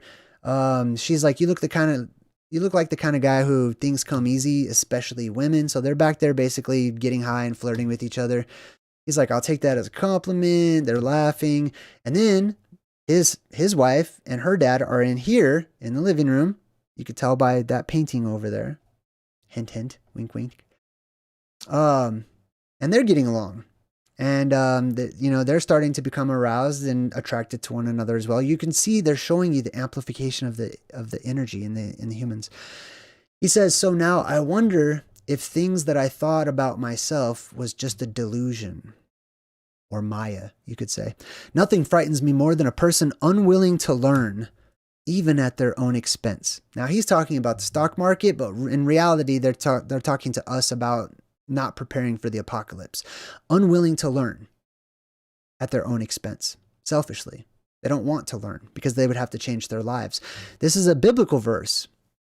And in this biblical verse, it's talking about the apocalypse. It makes reference to the deluge or the oceans being introduced. And it says, for this they willingly are ignorant. Ignorant on purpose, knowing that there's more out there, but afraid of it, not wanting to change the status quo. They are willingly ignorant that by the word of God, the heavens were of old, or in ancient times, and earth was standing out of the water and in the water, whereby the world that was being overflowed with water perished. People were willingly ignorant before the flood waters came. They didn't want to believe it. They didn't want to look into it. They didn't want to study it or research it. They wanted to continue dancing and having a merry time. But the heavens and the earth, which are now by the same word, are kept in store, reserved unto fire against the day of judgment. Which means last time it happened by a flood of water, which thank your lucky stars, you didn't have to go through that one. That's the worst one to go through. And it takes a long time. And it's very hard to survive. But this one is reserved for fire, which is a lot quicker and it's easier, comparatively speaking, to survive. Now they're just chilling and he's like, oh, the quiet is so noisy. Well, the quiet is noisy. We live in a very noisy world full of vibrations all over the place. After the apocalypse, this is how many of you will feel, I believe. I'm sure this is how I will feel. It will be so quiet. As a matter of fact, I believe during the depressurization, there's a biblical verse that says there was silence in heaven for about a half an hour, right? So people ask me how long depressurization lasts for and stuff. Could be about a half an hour. But it destroys all of those things that create frequencies and electricity and vibrations and stuff that we are inundated with. We're enveloped by all of these frequencies and noises and stuff, and we hear it, and we're used to it. So when we hear true peace and quiet, we focus on it, and it's almost like it's loud to us. So they're starting to get amplified, She's like, I kind of like you. And he's like, yeah, I kind of like you, Now he starts telling this story about this elite, this world elite that was one of his clients that he was doing some work with. And he's like, man, I was getting along with this guy, and he says, I really like you. I wish I could invite you on this trip that I'm about to go on. And he's like, yeah, what trip? And then all of a sudden the elite, he doesn't say his name, but he's like, if I told you their name, you would know it. He gets real serious and he says, oh, just my annual meeting with the rest of the evil cabal that runs the world. And he said it like it's a joke. But the movie's telling you it's not a joke. He was really saying, I wish I could take you to the Bohemian Grove, basically is what they're making reference to. And then that same guy yesterday, before all this apocalyptic stuff happened, calls him back out of the blue when he normally, will schedule an appointment or whatever, calls him directly, suddenly out of the blue, wants to move around a whole bunch of money and stuff like that. And he tells him that he's going to go away for a while. Right before the apocalypse happens. And he goes, oh yeah? What are you doing? Are you hanging out with your evil cabal this weekend? And he tries to crack a joke, right? And the guy always jokes around like that. And he says, I thought that was only during the winter solstice. And he's just kind of joking around. However, that couldn't be, more true. It is the summer solstice and the winter solstice. These are the times when the apocalypse are likely to happen, or polarity shifts or whatever. But he doesn't laugh. He doesn't laugh at his joke. And he always laughs, he says. All he said was, take care of yourself. Like, dead serious, right? Almost as if he was feeling sorry for this guy, right? So you have the ruling world elite who had a heads up on the apocalypse. He's calling to make final preparations, and he's like, take care, buddy. Like, can't really tell you, but you already know. So she says, are you thinking that your friend is somehow behind what's happening? And he says, a conspiracy theory about a shadowy group of people running the world. Especially, well, he's basically saying like that's not believable and that's not scary, especially when the truth is scarier. And she's like, well, what's the truth? No one's in control. The elite are not in control. The Illuminati are not in control. The Rothschilds are not in control. The Bilderbergs are not in control. Your presidents, your kings just have a semblance of power. They have a semblance of control. But he says, no one's pulling the strings. Sure, there's those like my friend who might have the right kind of access to the right kind of information. But, he goes on to say, when events like this happen in the world, the best, even the most powerful people, all they can hope for is a heads up. To know in advance. To have a little time to get ready before everybody else. Right? Now, flamingos land in their pool. Remember, this is in New York. Flamingos land in the pool all over the place. And they're like, those are flamingos. What's happening here? Why are flamingos here? Flamingos are tropical birds, right? So remember it said they were messing with their migration patterns? Well, the southern animals that follow the electromagnetic field are all migrating north, which is where they are now, right? The flamingos are going north, which implies many of them are also going north, as it said earlier, right? The animals are going north. You know why? They're going to Noah's Ark. Okay, that's how they get there. That's how God calls them all. That's how Adam was able to name them all in one spot. That's how they all went to Noah. They're listening to the electromagnetic field and the frequency, and they're listening to Mother Earth who says, come home. Come home because I'm about to clean house, right? Now, another thing that's interesting about flamencos, or flamingos, however you say it. Some birds, such as flamingos, and certain species of duck, are called filter feeders. Filter feeders can play an important role in carrying, cleaning, basically, water, and are therefore considered ecosystem engineers. It's a little cleaning thing in our world. This is why you don't eat these animals, by the way. They're bottom feeders. Like they clean things out or whatever. They get rid of all the gross stuff. It also says down here, where'd that go? Oh, you can't see it. Well, I'm just going to read it to you. Down here at the bottom, it says that flamingos and other types of animals, you can see like shrimp and stuff like that. That's why they all turn pink and red. They are also a natural check to the deadly red tide, which is what it says here, the deadly red tide. So when you see an increase in red tide, which is just algae and stuff like that growing in the water, which is you're going to see this in the ocean. Okay, you already see it, but it's going to get worse. The ocean's green right now, it's going to turn red. If you get more red tide, it makes sense that you would have more of these types of creatures because you're basically putting a buffet out in front of them. So the flamingos come out because there's more bacteria and algae and stuff in the water, which turns it red, which gives you blood red ocean. Now, these two are totally on their arousal overdrive, right? They do put themselves in the check before they go too far. And then they hear a boom, right? Now, for me, these booms are not bombs blowing up. They do show this to you, and I have a theory about that too. But there's a different type of booming sound that's not an explosion. I was in the military. I heard explosions all the time in the Marine Corps. I made explosions. I said an ordnance. So I know the difference between an explosion from ordnance or from explosives and something that is percussion from something else, basically, right? And then it's followed, this explosion sound is followed by a high-pitched ringing sound, that same one from before, right? So this is the second time it happens. They have to cover their ears again. Boom, anode. Boom, cathode, antlers. And then finally, you wait for Mount Meru and the one in the middle. So there's a rumbling and a ringing sound that intensifies. Everybody drops to their knees. Everybody. When this happens, this is the arrival of the Savior. This is the appearance of God, or what people would refer to as God, right? Or the God of this world, or whatever you want to call it. And when the king arrives, you bow, you kneel, you drop down, which is what happens and is shown to you on these movies all over the place, right? All right, cool. Hey, if you guys do see ads on my channel, it says, I just got an alert saying that they're going to run an ad. That's new to me. Thank you for being patient, and thank you for, allowing those to do their thing so that I can provide for my family. I just want to say, let you know, I appreciate you.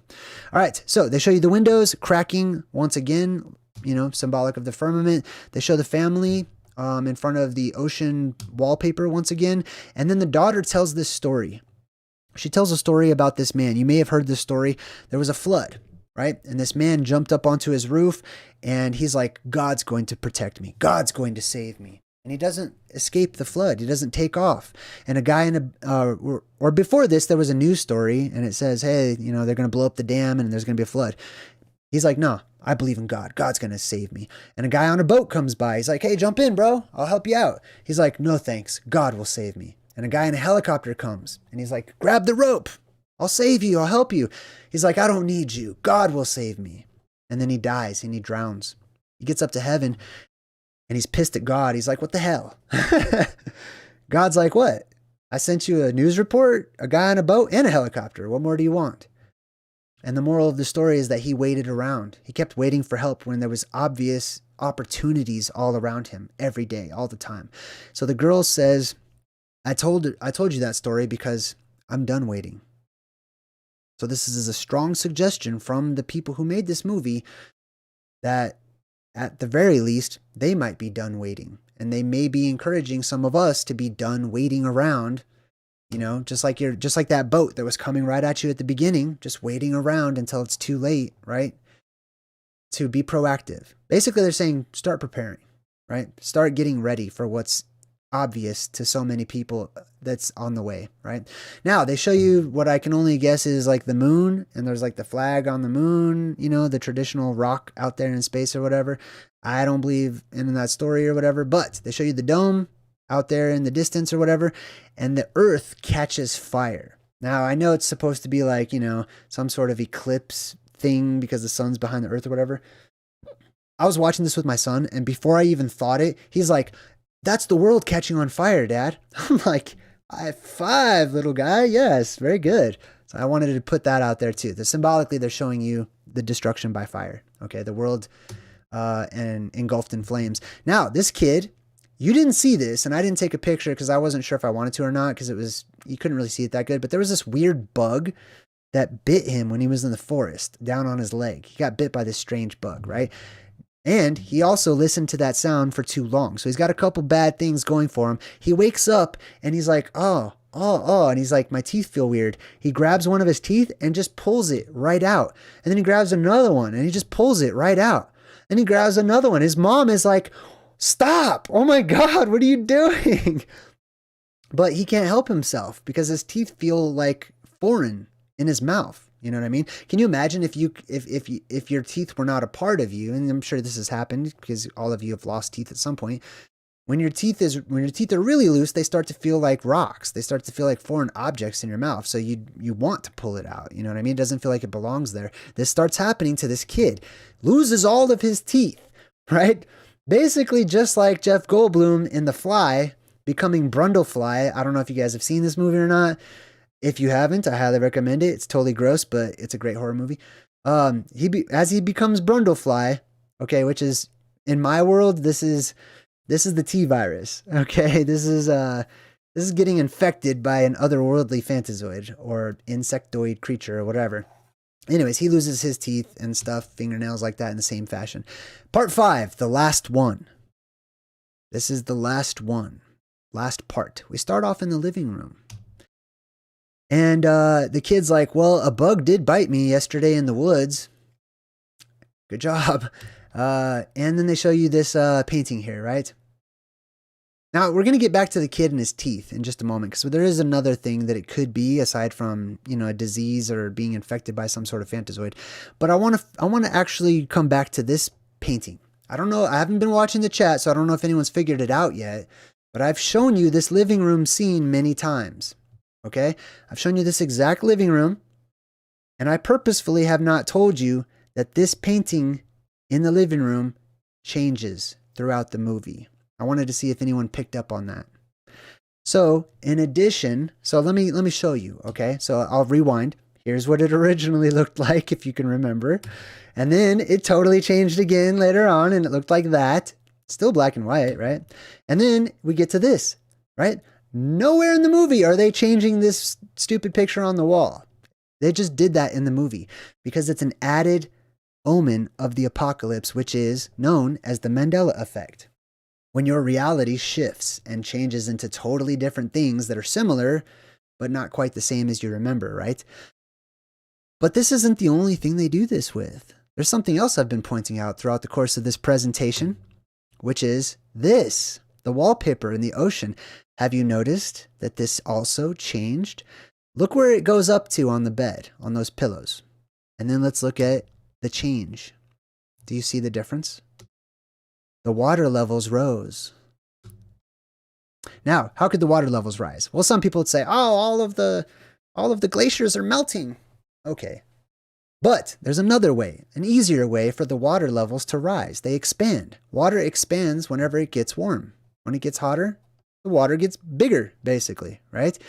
So if you have a hot sun that's getting more and more focused and turning blindingly white until eventually it'll cross over into the blue spectrum, it heats up the ocean. Stephen K. Welcome, Stephen K. It heats up the ocean and the waters expand, which gives you more water, which means the water levels would rise because it's getting hot, right? It's getting warm. I mean, it makes perfect simple sense when you think about it. All right, so the kid who was bit by the Phanazoid bug and also listened to the high-pitched frequency booms, right, for too long, he just throws up. Blah! He just pukes all over the place. He's not doing too good. You know, he could be the next Brundlefly or something. So they need to get him to help. So they pack him up and they're going to take him over to the Doomsday Prepper neighbor, which I will show you here in a minute.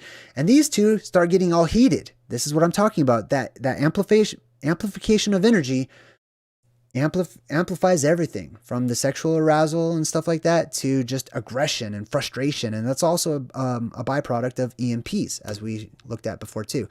So they get to the Doomsday Prepper's house, who's played by Kevin Bacon. His name's Danny. He's like, I'm sorry to bother you. These guys know each other. Okay. He's his neighbor. And he seems to know him very well. He actually helped him to build the house and stuff. He's like, hey, what's up, bro? Sorry to bother you. He's like, yeah, I'm going to need you and your comrade to step off of the porch and go stand by your vehicle, he says with a shotgun in his hand. I love this guy. Okay. And he's like, what? What are you talking about, right? Like, we know each other, you know? This guy knows what's up. He's a Doomsday Prepper. And you'll notice the red door symbolism too. And the White House. He's a Doomsday Prepper. He's no fool. He knows that whenever the stuff hits the fan, you have to be on guard. You have to be extremely careful about what you allow and what you don't allow. Let me give you an example. In the chat, if let's just say, you know, occasionally we'll have a troll. We had way many more to begin with when I first started my channel, but all of us have done a really good job of, you know, bringing the good vibes and keeping it clean and stuff, which I really admire about this little community. So it's, I don't know. Just want to clap for all of you. Anyways, what's my point? My point is if I let one troll in the chat get away with saying some crazy offhanded remark that's sort of a gray area, you know what I mean? Because I go through each one of my live streams and I'll boot people or I'll make people moderators or whatever. But if I don't, and I allow that one person to get through in the gray area, actually 100 other people will see, oh, that's a possibility. And then a percentage of that 100 will do it, but they'll step it up even more. They'll see what else they can get away with. They'll push more boundaries.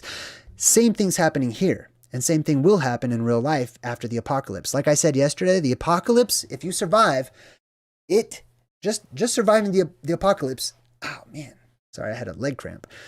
Just surviving the apocalypse demands a certain level of respect. You immediately mature and you're forced to mature to a certain degree. Otherwise, you'll die. Otherwise, you won't make it. Okay. This guy knows what's up. He's a prepper. You also notice that he has the horseshoe on top, right? That's to keep out the plasma, which is really a magnet. It's a horseshoe magnet, which is one of the most powerful forms that a magnet can take. And he's no fool. He's like, back on up. You know, you guys obviously are here because you know I've been preparing. You guys are obviously here because you know that I am the guy to go to because I know my stuff, right? These people are the biblical parable of those who did not have oil in their lamps during the wedding of the bridegroom and the bride, which is the cosmic wedding of the earth and the sky, when they open up and meet one another or whatever, right?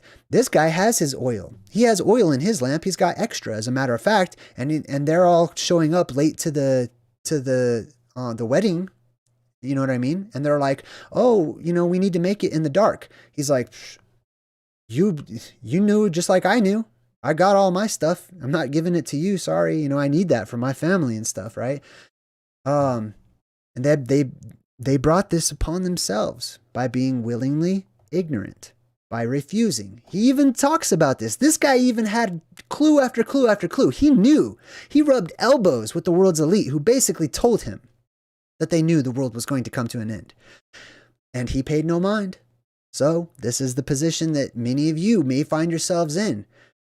Don't try to tell these people who have been doing their due diligence and preparing and collecting and getting ready for the apocalypse, well, it's your obligation to share all that with me because I was lazy and partied the entire time.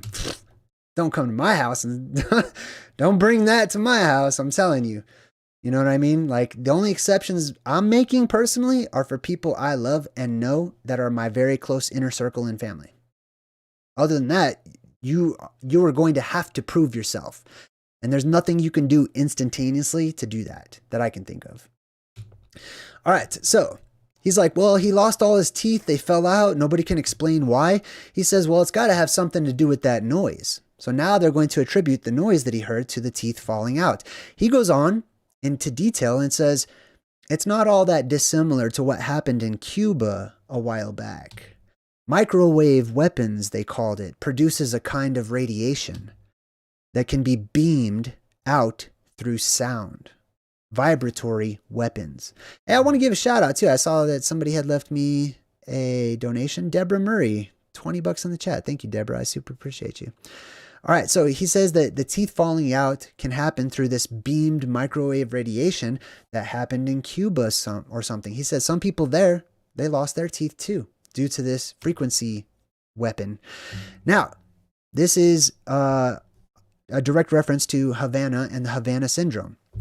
It says that the State Department, the CIA, and the Pentagon have all launched investigations into the Havana syndrome, but have yet to come to conclusions. A National Academy of Sciences report in December found that Havana syndrome injuries were most likely caused by directed pulsed radio frequency energy, right? Which can have an effect on your mind, which directly has an effect on your teeth and stuff like that too. He says, I'm locking the doors. I'm waiting. I'm watching. I'm getting my gun, he says in the movie. Thanks again, Deborah Murray. Super appreciate you.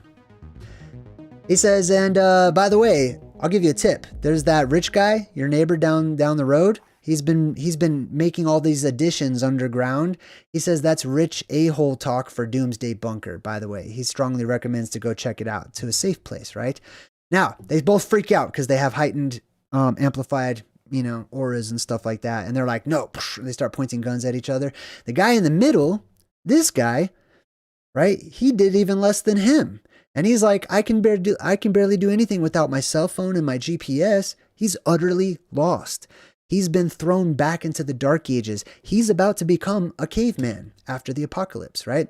Now, meanwhile, they show you the daughter. She's out in the forest with the mom or whatever. And all those deer start creeping up on her. And the male deer, the buck, starts coming up with all these antlers. And they look like they're about to tear her to shreds, basically. I don't know what's going on, but the movie was making it look like they were going to tear this girl apart, basically, right? And this is also plasma possession. Animals can have their spirits amplified as well.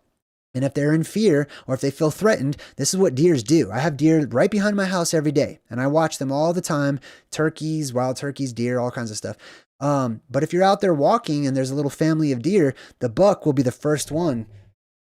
He'll be like, what's up? Basically, this is what the buck's doing. He's like, what's up? And he'll take like a step forward.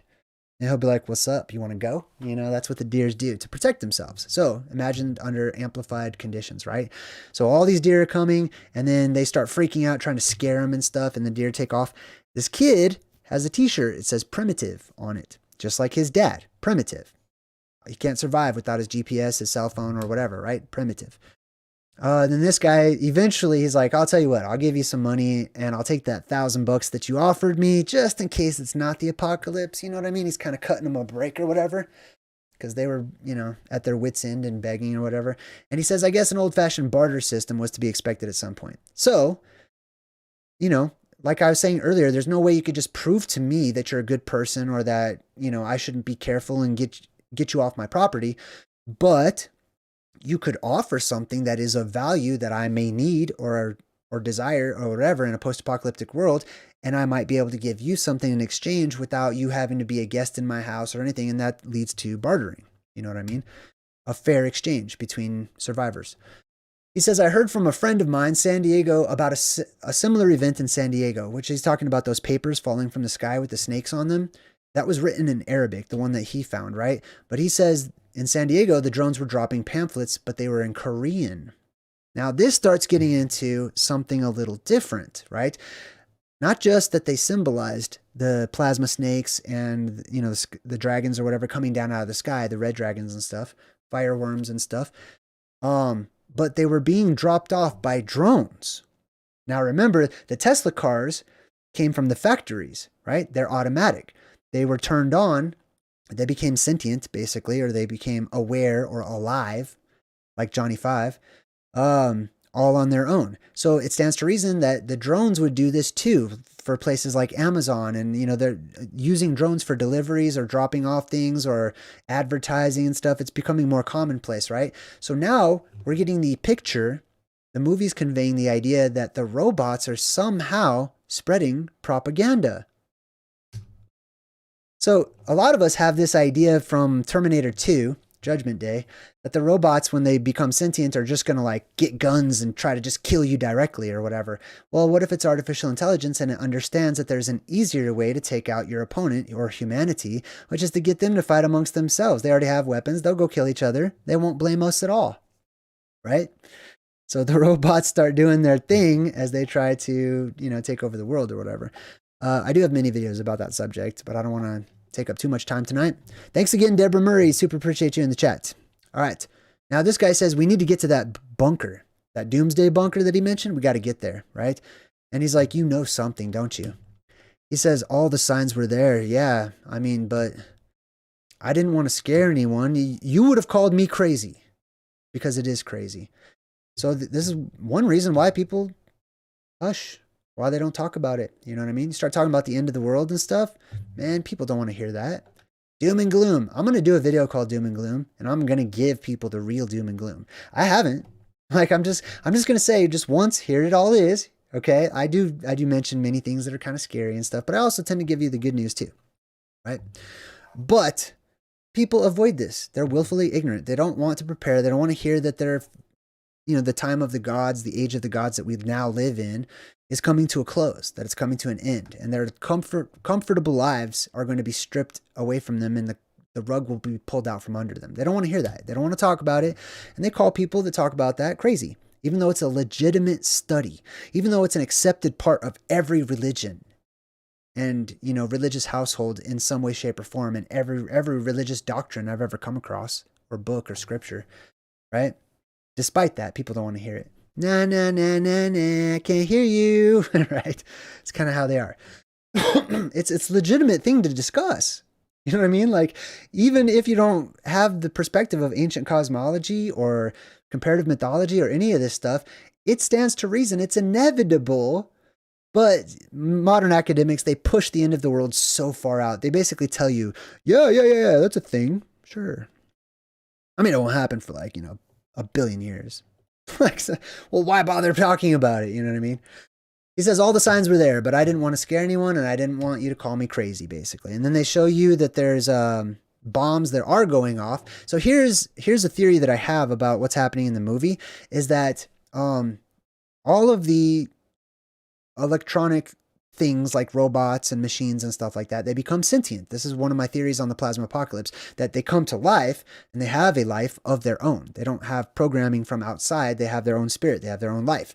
However, that spirit and that life energy resonates with their father or their source, which comes from above, which is all that red plasma tentacles that come down, those snakes that come down from the sky or whatever. Those are here to destroy. So when they possess things, they want to destroy stuff. They want to go and kill other humans or whatever.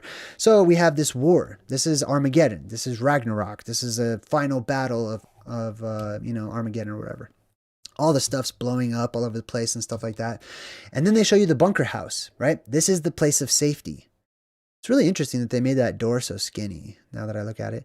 But you can see that there's 4 pillars, right? These are the 4 creatures that sit around the throne of God, right there in the middle, which is Rupus Nigra, or the plasma volcano. Right in the middle, the red door symbolism, right? The red portal, etc. And the name, actually, you probably can't see it. Let me zoom in a bit. The name of this family is called the Thorns, right? So this is akin or similar to being thrown into the Brer Patch, which is, it seems like a thorny place, but it's actually a place of safety. Just like when we broke down The Secret of Nim, all those advanced rats or whatnot, which represent like the Anunnaki or survivors of the apocalypse, they lived inside of a thorn bush, right? This is the thorn bush. And I believe that the thorn reference is because of all the electrical strikes that hit the sand and the muddy ground and stuff that create, what are they called? Fulgurites, right? They create fulgurites. They lift the sand up out of the ground, petrify it, and it looks like thorns or a valley of thorns all over the place, basically, in certain areas. All right. So, anyways, that's surrounding Mount Meru, where all the electricity is and stuff, right? The little girl goes down into the bunker. There's a poster here that says "Hope begins in the dark," which is a reference to the apocalypse and the reset and the creation event. She opens up this huge safe door that takes her down into the areas of safety down in the earth, and she starts turning on all the lights. And when this light turns on, if we zoom in, you can see that something that they chose to decorate their bunker with was cave drawings. Specifically, let's take a look at some of these here. Now you've got this image right here, which sometimes people interpret as being like a footprint or a handprint or something like that. To me, it looks more like Wilson from Castaway or whatever, but these are forms of electricity. Many of these are stuff that people saw in the sky, and they replicated it on the walls in their caves that they ran to for safety. This is the wheel in the sky up here. It's not like a wagon wheel or anything like that. This is the inverted dome, and that's the depressurization point, and that's the light coming out of it, or shamash, you know. There's different creatures. There's different depictions of the blue beam that shoots up. Sometimes it's shown as like a lizard or a squirrel that looks like it got ran over, like roadkill or something. You know, sometimes it's a turtle. They make it into all kinds of animals and stuff.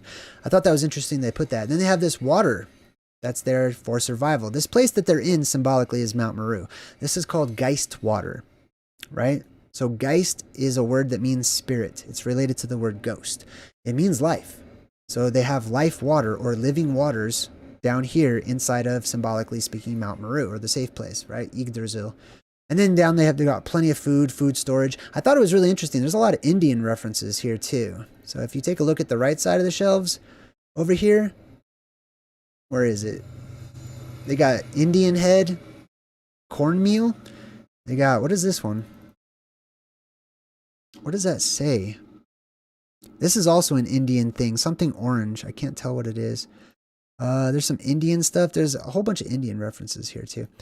And then they've got like their little thing where they can monitor the power source and the electricity, and their ham radios. They have a ham radio. So the movies do seem to indicate, somebody asked me this yesterday, if ham radios will work or if that's a good idea.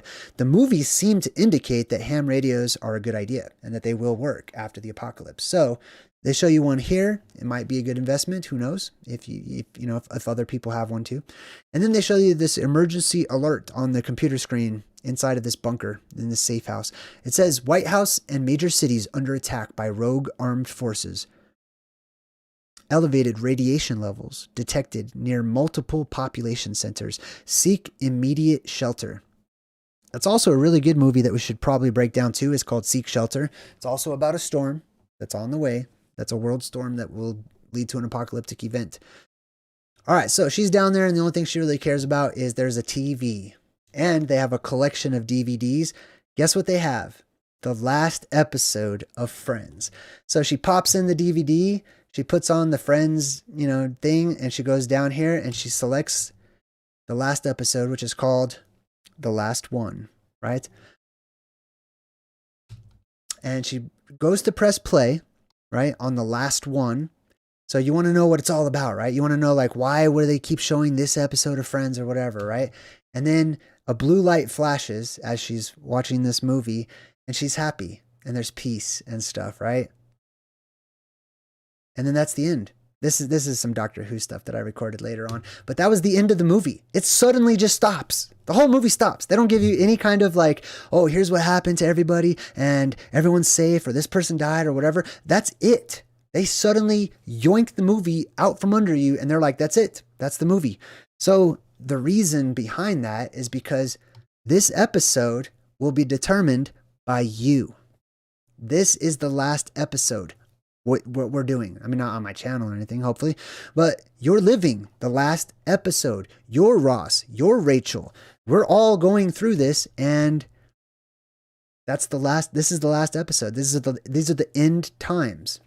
And so they're saying, if you want to know what happens, stick around, because you're about to watch the last episode. You're about to find out. I hope you guys had a good time tonight. Thank you so much for recommending this movie to me. I thoroughly enjoyed it. If you have any other recommendations, go down to my community section and, there's a spot down there for you to leave a movie recommendation. It's good to see so many people. Thanks for all your support. Until next time, I'm JayDreamerZ saying good vibes and goodbye.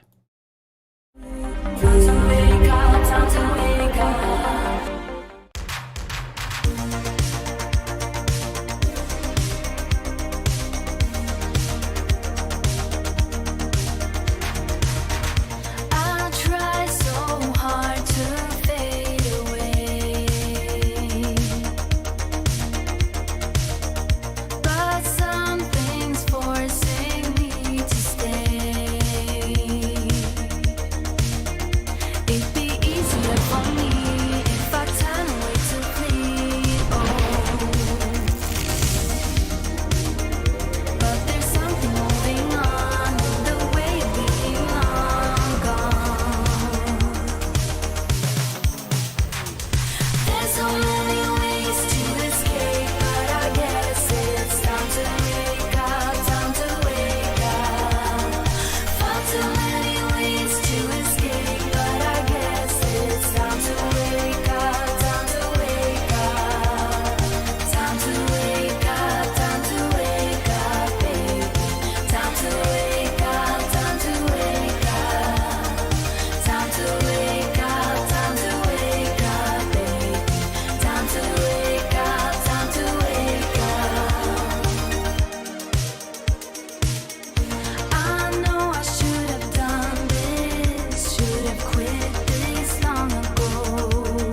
Ooh.